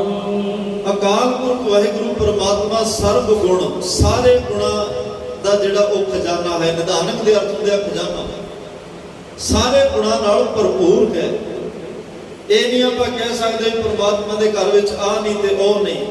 ਘਰ ਤਾਂ ਤੇਰਾ ਸਭ ਕੁਝ ਹੈ। ਜਿਸ ਦੇਹ ਸੋ ਪਾਵੇ। ਆ ਬਚਨ ਨੂੰ ਥੋੜਾ ਧਿਆਨ ਨਾਲ ਸੁਣਿਓ। ਸਾਚੇ ਸਾਹਿਬਾ ਕਿਆ ਨਹੀਂ ਘਰ ਤੇਰਾ, ਘਰ ਤਾਂ ਤੇਰਾ ਸਭ ਕੁਝ ਹੈ। ਜਿਸ ਦੇਹ ਸੋ ਪਾਵੇ। ਅਸੀਂ ਕਈ ਵਾਰ ਇਸ ਪੰਕਤੀ ਨੂੰ ਲੈ ਕੇ ਚੱਲਦੇ ਹਾਂ, ਪਰਮਾਤਮਾ ਤੇਰੇ ਘਰ ਵਿੱਚ ਸਭ ਕੁਝ ਹੈ, ਅਸੀਂ ਤੇਰੇ ਤੋਂ ਪੁੱਤ ਮੰਗਿਆ ਸੀ ਕਿਉਂ ਨਹੀਂ ਮਿਲਿਆ, ਅਸੀਂ ਤੇਰੇ ਤੋਂ ਪੈਸਾ ਮੰਗਿਆ ਸੀ ਕਿਉਂ ਨਹੀਂ ਮਿਲਿਆ। ਤੁਸੀਂ ਤਾਂ ਕਹਿੰਦੇ ਹੋ ਘਰ ਤਾਂ ਤੇਰਾ ਸਭ ਕੁਝ ਹੈ, ਜਿਸ ਦੇਹ ਸੋ ਪਾਵੇ। ਪਰ ਸਤਿਗੁਰੂ ਪਾਤਸ਼ਾਹ ਜਿਸ ਦੇਹ ਸੋ, ਜਿਹਨੂੰ ਤੂੰ ਦੇਣਾ ਚਾਹਵੇਂ ਉਹਨੂੰ ਦਾਤ ਮਿਲਦੀ ਹੈ। ਤੇ ਜੇ ਅਸੀਂ ਮੰਗਣ ਆਏ, ਪਰਮਾਤਮਾ ਨੇ ਨਾ ਦਾਤ ਦਿੱਤੀ, ਫਿਰ ਤਾਂ ਪਰਮਾਤਮਾ ਦੋਸ਼ੀ ਹੋਇਆ। ਜੇ ਪਰਮਾਤਮਾ ਨੇ ਇੱਕ ਘਰ 'ਚ ਦੇ ਦਿੱਤੀ, ਇੱਕ ਘਰ ਛੱਡ ਦਿੱਤਾ, ਤਾਂ ਵੀ ਉਹ ਦੋਸ਼ੀ ਹੋਇਆ। ਜਿਸ ਦੇ ਸੋ ਪਾਵੇ, ਜਿਹਨੂੰ ਉਹਦਾ ਮਨ ਕਰੇਗਾ, ਜਿਹਨੂੰ ਜਿਹੜਾ ਉਹਦੀ ਕਿਰਪਾ ਦਾ ਪਾਤਰ ਹੋ ਜਾਏਗਾ, ਜਿਹਨੂੰ ਦੇਣਾ ਚਾਹੇਗਾ ਉਹਨੂੰ ਮਿਲੇਗੀ ਉਹਦਾ, ਜਿਸ ਦੇ ਸੋ ਪਾਵੇ। ਪਰ ਅਸੀਂ ਦੁਨਿਆਵੀ ਦਾਤਾਂ ਨਾਲ ਜੋੜ ਕੇ ਵੇਖਦੇ ਰਹੇ, ਜਿਵੇਂ ਉਹ ਪੰਕਤੀ ਨੂੰ ਨਾ, ਇਹ ਵੇ ਦਾਤ ਤੇਰੀ ਦਾ ਤਾਰ, ਉਹ ਗੱਡੀਆਂ ਤੇ ਆਮ ਲਿਖੀ ਮਿਲਦੀ ਹੈ, ਕਾਰਾਂ ਤੇ, ਇਹ ਵੇ ਦਾਤ ਤੇਰੀ ਦਾ ਤਾਰ, ਉਹ ਕਿਹੜੀ ਦਾਤ ਹੈ? ਉਸ ਤੋਂ ਪਹਿਲੀ ਪੰਕਤੀ ਇਹ ਹੈ, ਕੇਤਿਆਂ ਦੁੱਖ ਭੂਖ ਸਦਮਾਰ, ਇਹ ਵੇ ਦਾਤ ਤੇਰੀ ਦਾ ਤਾਰ। ਸਤਿਗੁਰੂ ਜਿੰਨੀ ਇੰਨੀ ਭੁੱਖ ਆ ਜਾਏ, ਦੁੱਖ ਆ ਜਾਣ, ਦਲਿੱਦਰਤਾ ਆ ਜਾਏ, ਕੁਝ ਵੀ ਆ ਜਾਏ, ਮੈਂ ਡੋਲਾਂਗਾ, ਘਬਰਾਵਾਂਗਾ ਨਹੀਂ, ਉਹਨੂੰ ਵੀ ਤੇਰੀ ਦਾਤ ਸਮਝਾਂ। ਜੇ ਮੈਂ ਪੁੱਤਰ ਧੀਆਂ ਘਰ ਪਰਿਵਾਰ ਤੇਰੀ ਦਾਤ ਸਮਝਦਾ, ਮੈਂ ਦੁੱਖ ਭੁੱਖ ਨੂੰ ਵੀ ਤੇਰੀ ਦਾਤ ਸਮਝਾਂਗਾ। ਜੇ ਸੁਖ ਦੇਤਾ ਤੁਝੇ ਅਰਾਧੀ, ਦੁੱਖ ਪੀ ਤੁਝੇ ਧਿਆਈ। ਜਿਵੇਂ ਰੱਬ ਨੂੰ ਮੰਨਣ ਵਾਲੇ ਤਾਂ ਕਹਿੰਦੇ, ਜੋ ਰਾਜ ਦੇ ਤਾਂ ਕਵਨ ਵਡਾਈ, ਜੋ ਭੀਖ ਮੰਗਾਏ ਤਾਂ ਕਿਆ ਘਟ ਜਾਈ। ਜਿਹੜੇ ਗੁਰੂ ਨੂੰ ਸਮਰਪਣ ਹੋ ਕੇ ਗੁਰੂ ਦੇ ਹੁਕਮ ਰਜ਼ਾ ਵਿੱਚ ਚੱਲਦੇ ਨੇ, ਉਹ ਕਹਿੰਦੇ ਪਾਤਸ਼ਾਹ, ਜੇ ਤੂੰ ਰਾਜ ਤਖਤ ਤੇ ਬਿਠਾ ਕੇ ਰਾਜ ਕਰਾਵੇਂ, ਉਹ ਤੇਰੀ ਵਡਿਆਈ ਹੈ, ਕਿਉਂਕਿ ਤੂੰ ਬਿਠਾਇਆ ਇਹ ਚੌਗਰ ਛਤਰ ਤਖਤ, ਸਭ ਕੁਝ ਤੇਰੇ ਹੱਥ ਵਿੱਚ ਹੈ। ਜਦ ਭੀਖ ਮੰਗਾਏ ਤਾਂ ਕਿਆ ਘਟ ਜਾਈ, ਜੇ ਤੂੰ ਹੱਥ 'ਚ ਝੂਠਾ ਫੜਾ ਕੇ ਦਰ ਦਰ ਮੰਗਣ ਲਾ ਦੇ, ਤਾਂ ਸਾਡਾ ਕੀ ਘਟਣਾ, ਕਿਉਂਕਿ ਅਸੀਂ ਤੇਰੇ ਹਾਂ। ਚੰਗਾ ਹੋਏਗਾ ਤਾਂ ਵੀ ਲੋਕਾਂ ਨੇ ਧੰਨ ਤੈਨੂੰ ਕਹਿਣਾ, ਜੇ ਕੁਝ ਮਾੜਾ ਹੋਇਆ ਉਲਾਮਾ ਵੀ ਤੈਨੂੰ ਜਾਏਗਾ, ਪਰ ਸਾਡਾ ਨਾ ਕੁਝ ਘਟਣਾ ਹੈ ਤੇ ਨਾ ਕੁਝ ਵਧਣਾ। ਇਹ ਸਭ ਤੇਰੀਆਂ ਵਡਿਆਈਆਂ, ਇਹ ਸਭ ਤੇਰੀਆਂ ਵਡਿਆਈਆਂ ਨੇ। ਜਿਸ ਦੇ ਸੋ ਪਾਵੇ, ਇੱਕ ਦਾਤ ਹੈ ਜਿਹਨੂੰ ਪਰਮਾਤਮਾ ਚਾਵੇ ਉਹਨੂੰ ਦਿੰਦਾ ਹੈ। ਉਹ ਅਗਲੀ ਪੰਕਤੀ ਹੈ, ਕਰਤਾ ਤੇਰਾ ਸਭ ਕੁਛ ਹੈ, ਜਿਸ ਦੇ ਸੋ ਪਾਵੇ, ਸਦਾ ਸਿਫਤ ਸਲਾਹ ਤੇਰੀ। ਆ ਦਾਤ ਹੈ ਉਹ, ਜਿਸ ਦੇ ਸੋ ਪਾਵੇ, ਸਦਾ ਸਿਫਤ ਸਲਾਹ ਤੇਰੀ। ਸਦਾ ਸਿਫਤੀ ਕਰਨੀ, ਸਦਾ ਉਹਦੀ ਸਲਾਹ ਉਸਤਤ ਕਰਨੀ, ਸਦਾ ਉਹਦਾ ਸਿਮਰਨ ਕਰਨਾ, ਸਦਾ ਉਹਦਾ ਸ਼ੁਕਰਾਨਾ ਕਰਨਾ, ਸਦਾ ਪਰਮਾਤਮਾ ਦਾ ਧੰਨਵਾਦ ਕਰਨਾ, ਸਦਾ ਉਹਨੂੰ ਜ਼ਿਹਨ ਵਿੱਚ ਰੱਖਣਾ, ਉਹਨੂੰ ਸਦਾ ਧਿਆਉਣ, ਸਿਮਰਨ, ਆਰਾਧਨ ਦੀ ਦਾਤ। ਜਿਸ ਦੇ ਸੋ ਪਾਵੇ, ਜਿਹੜਾ ਤੇਰੀ ਕਿਰਪਾ ਦਾ ਪਾਤਰ ਬਣ ਗਿਆ, ਇਹ ਦਾਤ ਤੂੰ ਉਹਨਾਂ ਨੂੰ ਦਿੰਦਾ। ਸਰਬ ਗੁਣ ਨਿਧਾਨ, ਕਿਉਂਕਿ ਪਰਮਾਤਮਾ ਤੁਸੀਂ ਸਾਰੇ ਗੁਣਾਂ ਦੇ ਖਜ਼ਾਨੇ ਹੋ। ਤੁਹਾਡੇ ਘਰ ਵਿੱਚ ਕਮੀ ਕੋਈ ਨਹੀਂ, ਸਾਡੇ 'ਚ ਕਮੀਆਂ ਨੇ, ਬਹੁਤ ਕਮੀਆਂ ਨੇ। ਜੇ ਕੁਝ ਮਿਲਿਆ ਤਾਂ ਤੇਰੀ ਕਿਰਪਾ ਨਾਲ ਮਿਲਿਆ, ਜੇ ਕੋਈ ਦਾਤ ਰਹਿ ਗਈ ਤਾਂ ਸਾਡੇ 'ਚ ਕਮੀ ਸੀ ਤਾਂ ਨਹੀਂ ਮਿਲੀ। ਅਸੀਂ ਗੁਰੂ ਨੂੰ ਪੁੱਛ ਕੇ ਆਪਣਾ ਆਪ ਤਰਾਸ਼ਣਾ ਹੈ, ਆਪਣਾ ਸੁਧਾਰ ਕਰਨਾ ਹੈ, ਆਪਣੇ ਅੰਦਰੋਂ ਔਗਣਾਂ ਦਾ ਖਾਤਮਾ ਤੇ ਗੁਣਾਂ ਨੂੰ ਪ੍ਰਗਟ ਕਰਨਾ ਹੈ। ਤਾਂ ਹੀ ਹੋਏਗਾ ਨਾ, ਗੁਰ ਕਹਿਆ ਸਾ ਕਾਰ ਕਮਾਵੋ, ਗੁਰ ਕੀ ਕਰਨੀ ਤਾਂ ਹੈ ਕਾਹੇ ਤਾਵੋ। ਕਹਿਣੀ ਕਥਨੀ ਗੁਰੂ ਮੁਤਾਬਕ ਕਰਨੀ ਹੋਏਗੀ, ਤਾਂ ਅਸੀਂ ਸਰਬ ਗੁਣ ਪਰਮਾਤਮਾ ਦੇ ਉਸ ਖਜ਼ਾਨੇ ਤੱਕ ਪਹੁੰਚ ਸਕਾਂਗੇ। ਕੀਮਤ ਨਾ ਗਿਆਨਕ ਧਿਆਨਕ, ਸਤਿਗੁਰੂ ਤੇਰੇ ਇਸ ਗਿਆਨ ਧਿਆਨ ਦੀ ਕੋਈ ਕੀਮਤ ਨਹੀਂ, ਬੇਸ਼ਕੀਮਤੀ ਹੈ। ਇਸ ਗਿਆਨ ਧਿਆਨ ਨੂੰ ਜੇ ਕੋਈ ਪੈਸਿਆਂ ਬਦਲੇ ਲੈਣਾ ਚਾਹਵੇ ਨਹੀਂ ਮਿਲਦਾ। ਕੰਚਨ ਸਿਉ ਪਾਈਆ ਨਹੀਂ ਤੋਲ, ਮਨ ਦੇ ਰਾਮ ਲਿਆ ਹੈ ਮੋਲ। ਜੇ ਤੇਰੇ ਇਸ ਗਿਆਨ ਧਿਆਨ ਨੂੰ ਕੋਈ ਕਵੇ ਮੈਂ ਆਹ ਦੇ ਦਿੰਦਾ ਤੇ ਰੱਬ ਦਾ ਗਿਆਨ ਧਿਆਨ ਮਿਲਦਾ, ਨਹੀਂ ਮਿਲਦਾ। ਤਾਂ ਹੀ ਮਹਾਰਾਜ ਨੇ ਕਿਹਾ, ਗਿਆਨ ਧਿਆਨ ਕਿਛ ਕਰਮ ਨਾ ਜਾਣਾ, ਸਾਰ ਨਾ ਜਾਣਾ ਤੇਰੀ। ਕੀਮਤ ਨਾ ਗਿਆਨਕ ਧਿਆਨਕ, ਉੱਚੇ ਤੇ ਉੱਚੋ ਜਾਣੀ ਜੈ। ਤੇਰਾ ਆਸਣ, ਤੇਰਾ ਅਸਥਾਨ ਉੱਚੇ ਤੋਂ ਉੱਚਾ, ਉੱਚੇ ਤੋਂ ਉੱਚਾ। ਇਹ ਵੱਡ ਉੱਚਾ ਹੋਵੇ ਕੋਈ, ਤਿਸ ਉੱਚੇ ਕੋ ਜਾਣੇ ਸੋਏ। ਜੇ ਕੋਈ ਆਪਣੀ ਸੁਰਤ ਨੂੰ ਗੁਰੂ ਮੁਤਾਬਕ ਚੱਲ ਕੇ, ਗੁਰੂ ਤੋਂ ਉਪਦੇਸ਼ ਲੈ ਕੇ, ਗੁਰੂ ਦਾ ਸ਼ਬਦ ਲੈ ਕੇ ਸੁਰਤ ਉੱਚੀ ਟੱਕੇਗਾ, ਇਹ ਵੱਡ ਉੱਚਾ ਹੋਵੇ ਕੋਈ, ਤਿਸ ਉੱਚੇ ਕੋ ਜਾਣੇ ਸੋਏ। ਜੇ ਕੋਈ ਬ੍ਰਹਮ ਗਿਆਨੀ ਸੰਤ ਬਾਬਾ ਅਜੀਤ ਸਿੰਘ ਜੀ ਅੰਸਾਰੀ ਸਾਹਿਬ ਵਰਗਿਆਂ ਵਰਗਾ, ਉਹ ਬ੍ਰਹਮ ਗਿਆਨੀ ਸਤਿਪੁਰਖ ਜਦੋਂ ਬਾਣੀ ਦਾ ਆਸਰਾ ਲੈ ਕੇ, ਸਿਮਰਨ ਦਾ ਆਸਰਾ ਲੈ ਕੇ ਸੁਰਤ ਉੱਚੀ ਚੱਕਦਾ ਹੈ, ਆਪਣੇ ਆਪ ਨੂੰ ਮਾਨਸਿਕ ਤੌਰ ਤੇ ਉੱਚਾ ਚੱਕਦਾ ਹੈ, ਫਿਰ ਤਿਸ ਉੱਚੇ ਕੋ ਜਾਣਾ ਸੋਏ। ਫਿਰ ਉਹ ਉਸ ਉੱਚੇ ਪਰਮਾਤਮਾ ਨੂੰ ਜਾਣਦਾ ਹੈ, ਉਹਨੂੰ ਮਾਣਦਾ ਹੈ, ਉਹਨੂੰ ਹਟਾਉਂਦਾ ਹੈ, ਉਹਦੇ ਧੰਨਵਾਦ ਵਿੱਚ ਜੁੜਦਾ ਹੈ ਤੇ ਦੁਨੀਆ ਨੂੰ ਵੀ ਦੱਸਦਾ, ਆਪ ਜਪੈ ਅਵਰਾ ਨਾਮ ਜਪਾਵੇ। ਉਹ ਕਹਿੰਦਾ ਭਾਈ ਆਹੀ ਪੌੜੀ ਤੋਂ ਮੈਂ ਚੜ ਕੇ ਆਇਆ। ਜਿਵੇਂ ਇੱਕ ਵਾਰ ਸੰਤ ਗਿਆਨੀ ਕਰਤਾਰ ਸਿੰਘ ਖਾਲਸਾ ਭਿੰਡਰਾਂ ਵਾਲਿਆਂ ਨੇ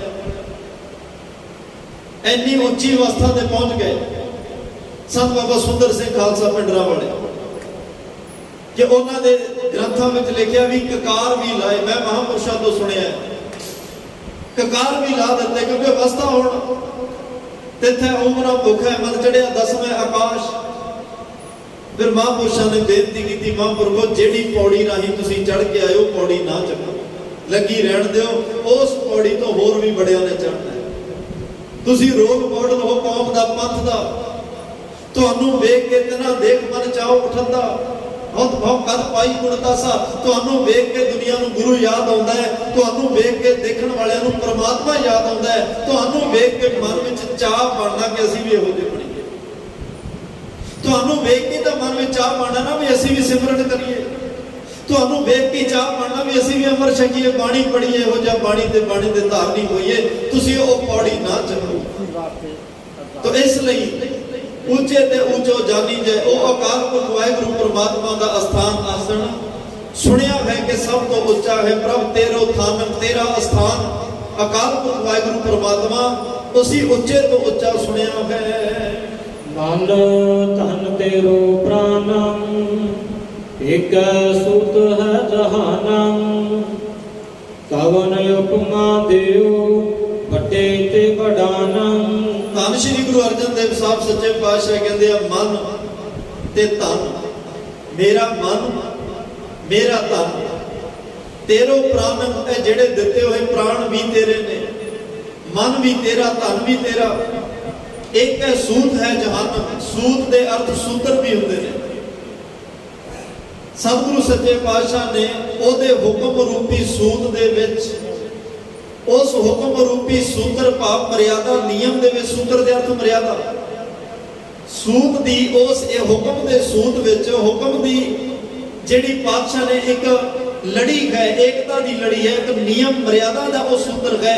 ਉਸ ਸੂਤਰ ਵਿੱਚ, ਹੁਕਮ ਦੇ ਸੂਤਰ ਵਿੱਚ ਸਾਰੇ ਜਹਾਨ ਨੂੰ ਪਰੋ ਕੇ ਰੱਖਿਆ ਹੋਇਆ। ਹੁਣ ਫੁੱਲ ਇੱਥੇ ਸਿੱਟੇ ਹੋਣ, ਆਪਾਂ ਕਹਿੰਦੇ ਜੀ ਫੁੱਲ ਪਏ ਨੇ, ਪਰ ਜਦੋਂ ਕੋਈ ਸਿਆਣਾ ਮਾਲੀ ਉਹ ਫੁੱਲਾਂ ਨੂੰ ਇੱਕ ਲੜੀ ਵਿੱਚ ਪਰੋ ਦਿੰਦਾ ਹੈ, ਫਿਰ ਉਹ ਮਾਲਾ ਬਣ ਜਾਂਦੀ ਹੈ। ਕਿਉਂਕਿ ਇੱਕ ਲੜੀ ਵਿੱਚ ਪਰੋਏ ਗਏ, ਇੱਕ ਮਰਿਆਦਾ ਵਿੱਚ ਆ ਗਏ, ਇੱਕ ਸੂਤਰ ਦੇ ਵਿੱਚ ਪਰੋਏ ਗਏ। ਅਕਾਲ ਪੁਰਖ ਵਾਹਿਗੁਰੂ ਪਰਮਾਤਮਾ, ਤੇਰੇ ਹੁਕਮ ਦੇ ਸੂਤਰ ਵਿੱਚ ਇਹ ਸਾਰਾ ਜਹਾਨ ਹੈ। ਤਨ ਮਨ ਧਨ ਪ੍ਰਾਣ ਇਹ ਸਭ ਕੁਝ ਤੇਰੇ ਹਨ। ਕਵਨ ਉਪਮਾ ਦੇਉ, ਤੇਰੇ ਇਸ ਪ੍ਰਕਾਸ਼ ਦੀ, ਤੇਰੀ ਬਖਸ਼ਿਸ਼, ਤੇਰੇ ਉਸ ਚਾਨਣ ਮੁਨਾਰੇ ਦੀ ਕਿੰਨੀ ਕੁ ਉਪਮਾ ਕਰਾਂ। ਉਪਮਾ ਤੋਂ ਰਹਿਤ ਹੈ, ਤੂੰ ਲਖਿਆ ਨਹੀਂ ਜਾ ਸਕਦਾ, ਕਿਸੇ ਪੈਮਾਨੇ 'ਚ ਨਹੀਂ ਆ ਸਕਦਾ। ਅਗਮ ਅਗੋਚਰ ਹੋ ਤੁਸੀਂ, ਸਤਿਗੁਰੂ ਪਹੁੰਚ ਤੋਂ ਬਾਹਰ ਹੋ। ਸਾਡੇ ਸ਼ਬਦਾਂ ਦੇ ਸਾਡੇ ਕੋਲੇ ਉਹ ਪੈਮਾਨੇ, ਉਹ ਸ਼ਬਦਾਂ ਦੀ ਜੋੜ ਤੋੜ ਨਹੀਂ ਜਿਹਦੇ ਨਾਲ ਤੇਰੀ ਵਿਆਖਿਆ ਕਰ ਸਕੀਏ, ਉਹ ਪੈਮਾਨਾ ਨਹੀਂ ਜਿਹਦੇ ਨਾਲ ਨਾਪ ਕੇ ਦੱਸ ਸਕੀਏ, ਉਹ ਤਰਾਜੂ ਨਹੀਂ ਜਿਹਦੇ ਵਿੱਚ ਤੋਲ ਕੇ ਦੱਸ ਸਕੀਏ। ਸਾਡੇ ਕੋਲੇ ਐਸਾ ਕੁਝ ਵੀ ਨਹੀਂ, ਕਿਉਂਕਿ ਕਵਨ ਉਪਮਾ ਦਿਓ, ਤੇਰੀ ਇਸ ਤਰੀਕੇ ਨਾਲ ਮੈਂ ਉਪਮਾ ਕਰਾਂ, ਤੇਰੇ ਪ੍ਰਕਾਸ਼, ਤੇਰੀ ਉਸ ਸ਼ਕਤੀ ਦੀ, ਤੇਰੀ ਉਸ ਤਾਕਤ ਦੀ ਉਪਮਾ ਕਰਨ ਲਈ ਮੇਰੇ ਕੋਲੇ ਸ਼ਬਦ ਨਹੀਂ। ਵੱਡੇ ਤੇ ਵਡਾਨਾ, ਤੁਸੀਂ ਵੱਡਿਆਂ ਤੋਂ ਵੱਡੇ ਹੋ। ਦੁਨੀਆ ਦੇ ਬੜੇ ਪੀਰ ਪੈਗੰਬਰ ਔਲੀਏ ਸਿੱਧ ਜੋਗੀ ਜਤੀ ਨਾਥ ਪੜੇ ਆਏ, ਜੰਗਮ ਆਏ, ਸਰੇਵੜੇ ਆਏ, ਸੰਨਿਆਸੀ ਆਏ, ਉਦਾਸੀ ਆਏ, ਤਪੀਸ਼ਰ ਆਏ, ਸੰਤ ਮਹਾਤਮਾ ਆਏ, ਗੁਰੂ ਪੀਰ ਆਏ, 24 ਅਵਤਾਰ ਵਿਸ਼ਨੂੰ ਭਗਵਾਨ ਦੇ ਆਏ, हजरत मोहम्मद साहब आए, ईसा मसीह आए, हजरत मूसा आए, महात्मा बुद्ध आए, महात्मा महावीर जैन आए, बहुत आए इस दुनिया के। पर तुसी बड़े ते वडान, तुसी सारियां इन्हां वड्डियां नालों वड्डे हो, क्योंकि उन्हां नूं भेजण वाले तुसी हो। जब जब होत अरिष्ट अवतारा, तब तब धरत देह अवतारा, गीता का श्लोक है। जदों जदों दुनिया ते पाप वधे, दुनिया ते गैलानी हुई, दुनिया परमात्मा की हुक्म मर्यादा तो बाहर निकलने लगी, परमात्मा ने अपने अवतारी पुरुष भेजे, परमात्मा ने पैगंबरी रूहां भेजियां, जिन्हां ने फिर दुनिया नूं दसिया भाई परमात्मा का हुक्म आ है, इस सूत्र, इस हुक्म के सूत्र में अपने आप को परो लोगे, इस नियमबद्ध, क्योंकि चंद्रमा सूरज धरती सारे ਉਹਦੇ ਹੁਕਮ ਵਿੱਚ ਗਏ। ਉਹਦੇ ਹੁਕਮ ਵਿੱਚ ਸੂਰਜ ਚੜ ਰਿਹਾ ਹੈ, ਉਹਦੇ ਹੁਕਮ ਵਿੱਚ ਸੂਰਜ ਛਿਪ ਰਿਹਾ ਹੈ, ਉਹਦੇ ਹੁਕਮ ਵਿੱਚ ਚੰਦਰਮਾ ਦਿਖਾਈ ਦੇ ਰਿਹਾ, ਉਹਦੇ ਹੁਕਮ ਵਿੱਚ ਚੰਦਰਮਾ ਅਲੋਪ ਹੋ ਰਿਹਾ। ਸਭ ਕੁਝ ਉਸ ਪਰਮਾਤਮਾ ਦੇ ਹੁਕਮ ਵਿੱਚ ਗਏ ਤੇ ਉਹ ਪੈਗੰਬਰੀ ਰੂਹਾਂ ਦੱਸਦੀਆਂ ਨੇ ਪਰਮਾਤਮਾ ਦੇ ਹੁਕਮ ਵਿੱਚ ਚੱਲੋਗੇ, ਉਸ ਵੱਡੇ ਤੇ ਵਡਾਨ ਵੱਡੇ ਅਕਾਲ ਪੁਰਖ ਵਾਹਿਗੁਰੂ ਪਰਮਾਤਮਾ ਦੇ ਹੁਕਮ ਰਜ਼ਾ ਦੇ ਸੂਤ ਵਿੱਚ ਪਰੋਏ ਜਾਓਗੇ ਨਾ, ਤਾਂ ਤੁਹਾਡਾ ਜ਼ਿੰਦਗੀ ਵਿੱਚ ਕੋਈ ਲੇਪ ਸ਼ੇਪ ਨਹੀਂ ਹੋਏਗਾ, ਕੋਈ ਦੁੱਖ ਦਰਿਦਰ ਰੋਗ ਸੋਗ ਨੇੜੇ ਨਹੀਂ ਆਉਣਗੇ।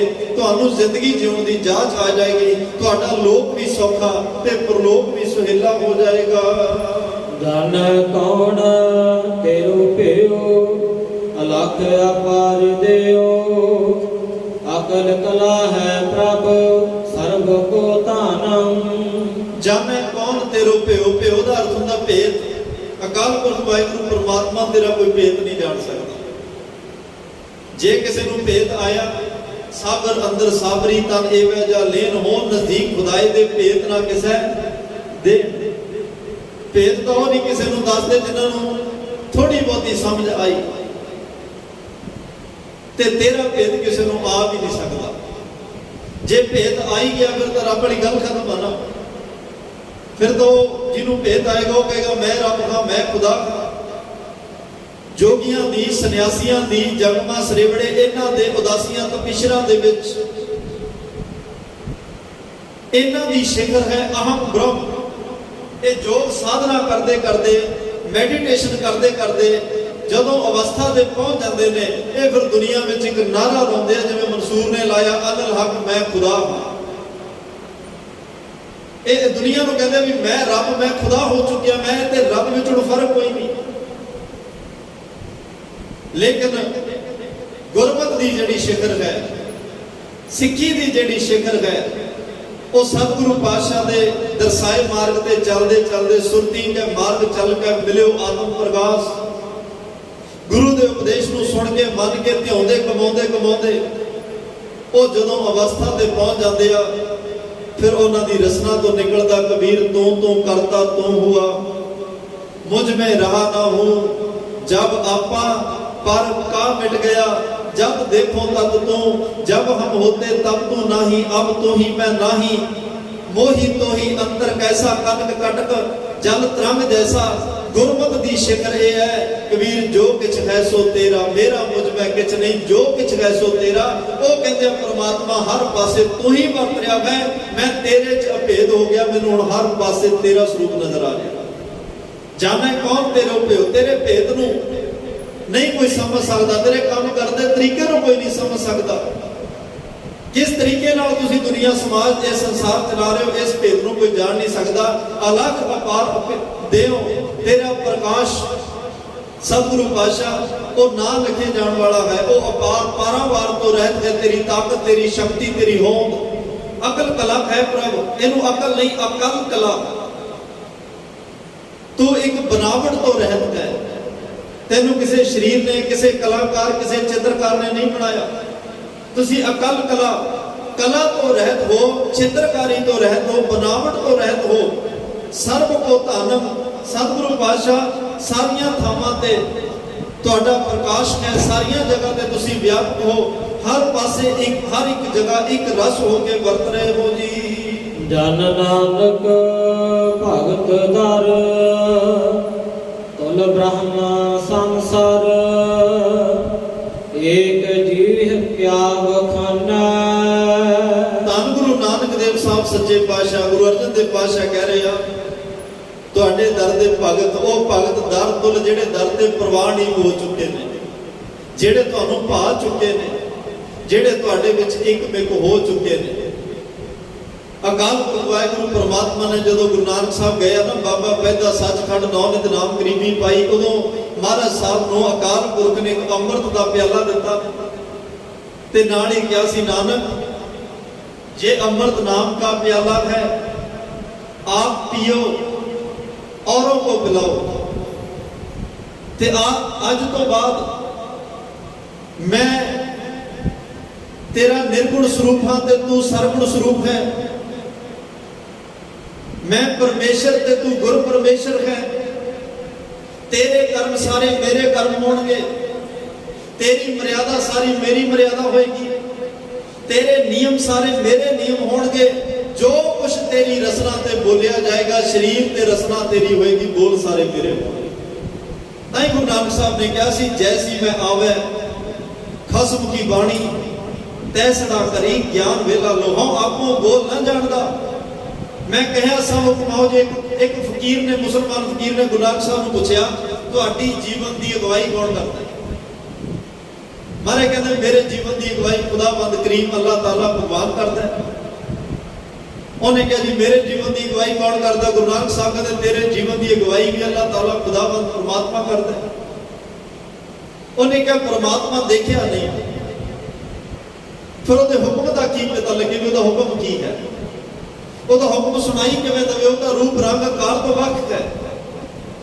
ਤਾਂ ਗੁਰੂ ਨਾਨਕ ਦੇਵ ਪਾਤਸ਼ਾਹ ਕਹਿੰਦੇ ਰੱਬ ਹੁਕਮ ਦਿੰਦਾ ਹੈ, ਸੁਣਨ ਵਾਲਾ ਚਾਹੀਦਾ। ਉਹ ਫਕੀਰ ਨੇ ਕਿਹਾ ਰੱਬ ਤੁਹਾਨੂੰ ਹੁਕਮ ਦਿੰਦਾ? ਮਹਾਰਾਜ ਨੇ ਕਿਹਾ ਹਾਂ। ਕਹਿੰਦਾ ਜੀ ਮੈਨੂੰ ਵੀ ਹੁਕਮ ਦਿੰਦਾ? ਕਹਿਣ ਲੱਗੇ ਹਾਂ ਤੈਨੂੰ ਵੀ ਪਰਮਾਤਮਾ ਗਾਈਡ ਕਰ ਰਿਹਾ। ਗੁਰੂ ਨਾਨਕ ਸਾਹਿਬ ਨੂੰ ਕਹਿੰਦਾ ਵੀ ਮੈਨੂੰ ਤਾਂ ਸੁਣਦਾ ਨਹੀਂ, ਤੁਹਾਨੂੰ ਸੁਣ ਜਾਂਦਾ ਜੋ ਪਰਮਾਤਮਾ ਕਹਿੰਦਾ। ਗੁਰੂ ਨਾਨਕ ਸਾਹਿਬ ਕਹਿੰਦੇ ਮੈਨੂੰ ਬਿਲਕੁਲ ਸੁਣਦਾ ਜਦੋਂ ਰੱਬ ਕੁਝ ਕਹਿੰਦਾ। ਤੇ ਉਹਨੇ ਕਿਹਾ ਜੀ ਫਿਰ ਮੈਨੂੰ ਕਿਉਂ ਨਹੀਂ ਸੁਣਾਈ ਦਿੰਦਾ? ਤੁਹਾਨੂੰ ਸੁਣਾਈ ਕਿਵੇਂ ਦਿੰਦਾ ਰੱਬ ਦਾ ਕਿਹਾ? ਗੁਰੂ ਨਾਨਕ ਸਾਹਿਬ ਪਾਤਸ਼ਾਹ ਕਹਿੰਦੇ ਮੈਨੂੰ ਰੱਬ ਦੀ ਗੱਲ ਉਦੋਂ ਸੁਣਦੀ ਹੈ, ਮੈਨੂੰ ਰੱਬ ਦੇ ਬੋਲ ਉਦੋਂ ਸੁਣਦੇ ਨੇ ਜਦੋਂ ਮੇਰਾ ਮਨ ਚੁੱਪ ਕਰ ਜਾਂਦਾ। ਜਦੋਂ ਮੇਰਾ ਮਨ ਚੁੱਪ ਕਰ ਜਾਏ ਉਦੋਂ ਮੈਨੂੰ ਰੱਬ ਦੀ ਗੱਲ ਸੁਣਦੀ ਹੈ। ਜਿੰਨੀ ਦੇਰ ਮਨ ਆਪਣਾ ਰੌਲਾ ਪਾ ਕੇ ਰੱਖਦਾ ਮੈਨੂੰ ਰੱਬ ਦਾ ਹੁਕਮ ਨਹੀਂ ਸੁਣਦਾ। ਅੱਜ ਅੰਦਰ ਮਨ ਦਾ ਸ਼ੋਰ ਇੰਨਾ ਹੈ, ਅੱਜ ਗੁਰੂ ਕੋਲ ਬੈਠ ਕੇ ਵੀ ਗੁਰੂ ਦੀ ਗੱਲ ਨਹੀਂ ਸੁਣ ਰਹੀ। ਇੱਕ ਕੰਨ ਚੋਂ ਦੂਸਰੇ ਕੰਨ ਨਾਲ ਨਿਕਲ ਰਹੀ ਹੈ। ਜੋੜੇ ਪਾਉਂਦੇ ਪਾਉਂਦੇ ਭੁੱਲ ਰਹੇ ਆ ਕਿਉਂਕਿ ਮਨ ਦਾ ਸ਼ੋਰ ਬਹੁਤ ਹੈ। ਕਥਾ ਕੀਰਤਨ 'ਚ ਬੈਠ ਕੇ ਵੀ ਮਨ ਨਹੀਂ ਲੱਗ ਰਿਹਾ ਕਿਉਂਕਿ ਮਨ ਨੇ ਸ਼ੋਰ ਇੰਨਾ ਪਾਇਆ ਹੋਇਆ। ਅੰਦਰ ਇੰਨੀਆਂ ਆਸਾਂ ਤ੍ਰਿਸ਼ਨਾ ਵਾਸਨਾਵਾਂ ਦਾ ਚੀਕ ਚਿਹਾੜਾ ਹੈ, ਗੁਰੂ ਦਾ ਬੋਲ ਸੁਣਾਈ ਨਹੀਂ ਦੇ ਰਿਹਾ। ਪਰ ਧੰਨ ਗੁਰੂ ਨਾਨਕ ਸਾਹਿਬ, ਗੁਰੂ ਨਾਨਕ ਅਰਜਨ ਦੇਵ ਬਾਰੇ ਕਹਿ ਰਿਹਾ ਉਹ ਭਗਤ ਬਣ ਗਏ ਜਿਹੜੇ ਪਰਮਾਤਮਾ ਦੇ ਦਰ ਤੇ ਪ੍ਰਵਾਨ ਹੋ ਗਏ। ਤੁਲ ਬ੍ਰਹਮ ਸੰਸਾਰ ਬ੍ਰਹਮ ਅਕਾਲ ਪੁਰਖ ਵਾਹਿਗੁਰੂ ਪਰਮਾਤਮਾ ਦੇ ਬਰਾਬਰ ਹੋ ਗਏ, ਉਹਦੇ ਚ ਅਭੇਦ ਹੋ ਗਏ। ਪਰਮਾਤਮਾ ਪਰਮੇਸ਼ਰ ਸਰੂਪ ਹੈ, ਸਤਿ ਅਨੰਤ ਸਰੂਪ ਨਿਰਗੁਣ ਸਰੂਪ ਹੈ। ਗੁਰੂ ਨਾਨਕ ਸਾਹਿਬ ਗੁਰ ਪਰਮੇਸ਼ਰ ਉਸ ਪਰਮਾਤਮਾ ਦਾ ਸਰਗੁਣ ਸਰੂਪ ਹਨ। ਇੱਕ ਜੀ ਕਿਆ ਬਖਾਨਾ ਹੈ। ਗੁਰੂ ਅਰਜਨ ਦੇਵ ਪਾਤਸ਼ਾਹ ਕਹਿੰਦੇ ਇੱਕ ਰਸਨਾ ਨਾਲ ਧੰਨ ਗੁਰੂ ਨਾਨਕ ਸਾਹਿਬ ਔਰ ਪਰਮਾਤਮਾ ਦੇ ਕਿਹੜੇ ਕਿਹੜੇ ਗੁਣ ਵਿਖਿਆਨ ਕਰਾਂ ਜੀ। ਹਾਂ ਕੇ ਬਲ ਬਲ ਬਲ ਬਲ ਸਤ ਬਲਿਹਾਰ। ਬਸ ਉਸ ਪਰਮਾਤਮਾ ਤੋਂ ਬਲ ਬਲਿਹਾਰ ਜਾ ਸਕਦਾ, ਕੁਰਬਾਨ ਜਾ ਸਕਦਾ, ਤਨ ਮਨ ਧਨ ਸਭ ਕੁਝ ਉਹਨੂੰ ਸੌਂਪ ਸਕਦਾ ਹਾਂ। ਕੋਈ ਪਰਮਾਤਮਾ ਦੀ ਗੱਲ ਦੱਸਣ ਵਾਲਾ, ਸੁਣਾਉਣ ਵਾਲਾ ਹੋਵੇ, ਤਨ ਮਨ ਭੇਟਾ ਕਰ ਸਕਦਾ ਹਾਂ। ਮੇਰੇ ਤੈ ਸਾਹਿਬ ਦੀ ਬਾਤ ਜੇ ਆਖਿਆ ਕਹੋ ਨਾਨਕ ਕਿਆ ਦੀਜੈ, ਸੀਸ ਵੱਡੇ ਕਰ ਬੈਸਣ ਦੀਜੈ, ਬਿਨ ਸਿਰ ਸੇਵ ਕਰੀਜੈ। ਉਸ ਪਰਮਾਤਮਾ ਦੇ ਭਗਤ ਪਿਆਰੇ ਧੰਨ ਗੁਰੂ ਨਾਨਕ ਦੇਵ ਪਾਤਸ਼ਾਹ ਤੋਂ ਬਲਿਹਾਰ ਜਾਂਦਾ ਹਾਂ। ਮੈਂ ਅਕਾਲ ਪੁਰਖ ਤੋਂ ਬਲਿਹਾਰ ਜਾਂਦਾ ਔਰ ਸਤ ਬਲਿਹਾਰ, ਇੱਕ ਵਾਰ ਨਹੀਂ ਸਦਾ ਹੀ ਬਲਿਹਾਰ, ਸਦਾ ਹੀ ਬਲਿਹਾਰ ਵਾਰਨੇ ਕੁਰਬਾਨ ਜਾਣਾ ਹਾਂ। ਹਉ ਕੁਰਬਾਨੇ ਜਾਓ ਮਿਹਰਬਾਨਾ, ਹਉ ਕੁਰਬਾਨੇ ਜਾਓ, ਹਉ ਕੁਰਬਾਨੇ ਜਾਓ ਤੇ ਨਾ ਕਹਿ ਲੈਣ ਜੋ ਤੇਰਾ ਨਾਉ, ਲੈਣ ਜੋ ਤੇਰਾ ਨਾਉ ਤੇ ਨਾ ਕਹਿ ਹਉ ਸਾਧ ਕੁਰਬਾਨੇ ਜਾਓ। ਜਿਹੜੇ ਤੇਰਾ ਨਾਮ ਜਪਦੇ ਆ ਤੇਰੇ ਚ ਅਭੇਦ ਹੋ ਗਏ, ਤੇਰੇ ਤੱਕ ਪਹੁੰਚ ਬਣਾ ਲਈ, ਤੇਰੇ ਤੱਕ ਰਸਾਈ ਕਰ ਲਈ, ਤੇਰਾ ਰੂਪ ਹੋ ਗਏ, ਤੇਰੇ ਬਰਾਬਰ ਹੋ ਗਏ। ਸਤਿਗੁਰੂ ਉਹਨਾਂ ਤੋਂ ਸਦਾ ਹੀ ਕੁਰਬਾਨ ਬਲਿਹਾਰ ਜਾਣਾ, ਆਪਣਾ ਬਲ ਹਾਰ ਕੇ ਆਪਣਾ ਆਪ ਉਹਨਾਂ ਤੋਂ ਕੁਰਬਾਨ ਕਰਦਾ ਹਾਂ। ਧੰਨ ਗੁਰੂ ਅਰਜਨ ਦੇਵ ਪਾਤਸ਼ਾਹ ਅੱਜ ਇਹ ਪਰਮਾਤਮਾ ਦੀ ਸਿਫਤ 'ਚ ਕਹਿ ਰਿਹਾ ਕਿ ਪਰਮਾਤਮਾ ਭਾਈ ਸਾਰੇ ਗੁਣਾਂ ਦਾ ਖਜ਼ਾਨਾ ਹੈ। ਉਹ ਉੱਚਿਆਂ ਤੋਂ ਉੱਚਾ ਉਹਦਾ ਆਸਣ ਹੈ, ਵੱਡੇ ਤੇ ਵੱਡਾਨ ਉਹ ਸਭ ਤੋਂ ਵੱਡਾ ਹੈ, ਸਰਮੌਰ ਹੈ। ਤਨ ਮਨ ਧਨ ਪ੍ਰਾਣ ਸਭ ਕੁਝ ਉਹਦੀਆਂ ਦਾਤਾਂ ਨੇ ਔਰ ਉਹਦੇ ਹੁਕਮ ਦੇ ਸੂਤਰ ਵਿੱਚ ਇਹ ਸਾਰਾ ਜਹਾਨ ਚੱਲ ਰਿਹਾ ਹੈ। ਕੋਈ ਵੀ ਉਹਦੇ ਹੁਕਮ ਤੋਂ ਬਾਹਰ ਨਹੀਂ। ਪੈ ਵਿੱਚ ਪਾਉਣ ਵਹਿ ਸਦਵਾਓ, ਪੈ ਵਿੱਚ ਚੱਲੇ ਲੱਖ ਦਰਿਆਓ, ਪੈ ਵਿੱਚ ਅਗਤ ਕੱਢੇ ਬੇਗਾਰ, ਪੈ ਵਿੱਚ ਧਰਤੀ। ਸਭ ਕੁਝ ਉਹਦੇ ਪੈ ਭਾਣੇ ਹੁਕਮ ਰਜ਼ਾ ਵਿੱਚ ਚੱਲ ਰਿਹਾ। ਕੋਈ ਵੀ ਉਹਦੇ ਹੁਕਮ ਤੋਂ ਬਾਹਰ ਨਹੀਂ। ਉਹਦੇ ਹੁਕਮ ਤੋਂ ਜਦੋਂ ਕੋਈ ਬਾਹਰ ਹੋਇਆ ਤੇ ਫਿਰ ਇਹ ਸਭ ਕੁਝ ਖਤਮ ਹੋ ਜਾਏਗਾ। ਇਹ ਇਸੇ ਕਰਕੇ ਸਭ ਕੁਝ ਸੋਹਣਾ ਲੱਗ ਰਿਹਾ ਹੈ। ਧਰਤੀ, ਇਹ ਰਸਪਤੀ, ਇਹ ਕੁਦਰਤ, ਇਹ ਸੰਸਾਰ, ਇਸੇ ਕਰਕੇ ਸਭ ਕੁਝ ਚੰਗਾ ਲੱਗ ਰਿਹਾ ਕਿਉਂਕਿ ਪਰਮਾਤਮਾ ਦੇ ਹੁਕਮ ਰੂਪੀ ਸੂਤ ਦੀ ਲੜੀ 'ਚ ਪਰੋਇਆ ਹੋਇਆ, ਉਹਦੀ ਰਜ਼ਾ ਉਹਦੇ ਹੁਕਮ ਵਿੱਚ ਚੱਲ ਰਿਹਾ ਹੈ। ਤੇ ਧੰਨ ਗੁਰੂ ਨਾਨਕ ਸਾਹਿਬ ਉਸ ਪਰਮਾਤਮਾ ਦਾ ਰੂਪ ਹੋ ਚੁੱਕਿਆ। ਗੁਰੂ ਅਰਜਨ ਸਾਹਿਬ ਕਹਿੰਦੇ ਮੈਂ ਬਲਿਹਾਰ ਜਾਣਾ ਹਾਂ। ਤਾਂ ਆਓ ਆਪਾਂ ਵੀ ਉਸ ਸਰਬ ਗੁਣ ਪਰਮਾਤਮਾ ਦੇ ਉਸ ਖਜ਼ਾਨੇ ਤੱਕ ਪਹੁੰਚ ਕਰੀਏ, ਸਿਮਰਨ ਕਰਕੇ, ਸੇਵਾ ਕਰਕੇ, ਬੰਦਗੀ ਕਰਕੇ, ਮੈਡੀਟੇਸ਼ਨ ਕਰਕੇ, ਚੰਗੇ ਗੁਣ ਧਾਰਨ ਕਰਕੇ ਫਿਰ ਹੀ ਅਸੀਂ ਉਸ ਅਕਾਲ ਪੁਰਖ ਵਾਹਿਗੁਰੂ ਪਰਮਾਤਮਾ ਦੇ ਘਰ ਤੱਕ ਪਹੁੰਚ ਸਕਾਂਗੇ। ਫਿਰ ਹੀ ਅਸੀਂ ਕਹਿ ਸਕਾਂਗੇ ਅਸੀਂ ਤਨ ਮਨ ਧਨ ਕਰਕੇ ਬਲਿਹਾਰ ਜਾਣਾ। ਜੇ ਸਾਨੂੰ ਉਹਦੀ ਸਮਝ ਆਏਗੀ, ਉਹਦੇ ਦਰ ਤੱਕ ਸਾਡੀ ਪਹੁੰਚ ਹੋਏਗੀ। ਸਤਿਗੁਰੂ ਕਿਰਪਾ ਕਰਨ, ਗੁਰਮਤਿ ਦੇ ਬਚਨ ਹਿਰਦਿਆਂ 'ਚ ਵਸਾਇਓ, ਮੇਰੀਆਂ ਭੁੱਲਾਂ ਨਾ ਚਿਤਾਰਿਓ, ਜਿਸ ਕਰਕੇ ਇਹ ਲੋਕ ਸੁਖੀਏ ਪਰਲੋਕ ਸੁਹੇਲੇ, ਨਾਨਕ ਹਰ ਪ੍ਰਭ ਆਪੇ ਮੇਲੇ ਦੇ ਭਾਗੀ ਬਣ ਸਕੀ। ਆਪ ਸੰਗਤ ਦਾ ਧੰਨਵਾਦ ਜਿਨ੍ਹਾਂ ਬੜੇ ਪਿਆਰ ਵਿੱਚ ਬੈਠ ਕੇ ਸਰਵਣ ਕੀਤਾ। ਇਹ ਭਾਈ ਬ੍ਰਹਮ ਕਥਾ ਹੈ, ਸਭ ਤੇ ਉਤਮ ਹਰ ਕੀ ਕਥਾ। ਇਸ ਕਥਾ ਨੂੰ ਪਿਆਰ ਨਾਲ ਸਰਵਣ ਕਰਿਆ ਕਰੋ, ਸਮੇਂ 'ਚੋਂ ਸਮਾਂ ਕੱਢ ਕੇ ਆਇਆ ਕਰੋ। ਸਾਰਾ ਦਿਨ ਬਹੁਤ ਵੱਡਾ ਹੈ, ਰਾਤ ਸੌਣ ਲਈ ਬਹੁਤ ਹੈ, ਦਿਨ ਕੰਮਾਂ ਲਈ ਬਹੁਤ ਹੈ। 1 ਘੰਟਾ ਬ੍ਰਹਮ ਵਿਚਾਰ ਨਾਲ ਜੁੜਿਆ ਕਰੀਏ। ਸਤਿਗੁਰੂ ਸਾਨੂੰ ਜੀਵਨ ਸੇਧ ਦਿੰਦੇ ਨੇ, ਅਸੀਂ ਜੀਵਨ ਜ਼ਿੰਦਗੀ ਕਿਵੇਂ ਜਿਉਣੀ ਹੈ। ਸਮੇਂ 'ਚੋਂ ਸਮਾਂ ਕੱਢ ਕੇ ਕਥਾ ਨਾਲ ਜੁੜਿਆ ਕਰੋ, ਤਾਂ ਕਿ ਸਾਨੂੰ ਗੁਰਬਾਣੀ ਅਗਾਧ ਬੋਧ ਜਿਹੜੀ ਗੁਰਬਾਣੀ ਹੈ, ਪਰਮਾਤਮਾ ਸਰਬ ਗੁਣ ਨਿਧਾਨਨ ਹੈ, ਉਹਦੇ ਗੁਣਾਂ ਦਾ ਪਤਾ ਲੱਗ ਸਕੇ, ਉਹਦੀ ਵਡਿਆਈ ਦਾ ਪਤਾ ਲੱਗ ਸਕੇ। ਗੁਰੂ ਸਾਹਿਬ ਦਾ ਧੰਨਵਾਦ ਜਿਨ੍ਹਾਂ ਦੀ ਕਿਰਪਾ ਨਾਲ ਸਤਸੰਗ ਦੀਆਂ ਘੜੀਆਂ ਮਿਲੀਆਂ। ਮੇਰੇ ਤੋਂ तमाम ਭੁੱਲਾਂ ਹੋਈਆਂ ਨੇ, ਸੰਗਤ ਗੁਰੂ ਸਾਹਿਬ ਬਖਸ਼ਣਹਾਰਾ ਬਖਸ਼ਣਾ ਜੀ। ਦੇਹੋ ਸੱਜਣ ਅਸੀਸੜੀਆਂ ਜਿਉ ਹੋਵੇ, ਸਾਹਿਬ ਸੋ ਮੇਲ। ਆਓ ਆਖਰੀ ਪੰਕਤੀਆਂ ਦਾ ਪਾਠ ਸਰਵਣ ਕਰਕੇ ਫਤਿਹ ਬੁਲਾਈਏ ਜੀ। ਜਨ ਨਾਨਕ ਭਗਤ ਦਰ, ਤੁਲ ਬ੍ਰਹਮ ਸੰਸਰ, ਏਕ ਜਿਹ ਕਿਆ ਵਖਾਨੈ। ਹਾਂ ਕੇ ਬਲ ਬਲ, ਬਲ ਬਲ ਸਦ ਬਲਹਾਰ। ਵਾਹਿਗੁਰੂ ਜੀ ਕਾ ਖਾਲਸਾ, ਵਾਹਿਗੁਰੂ ਜੀ ਕੀ ਫਤਿਹ।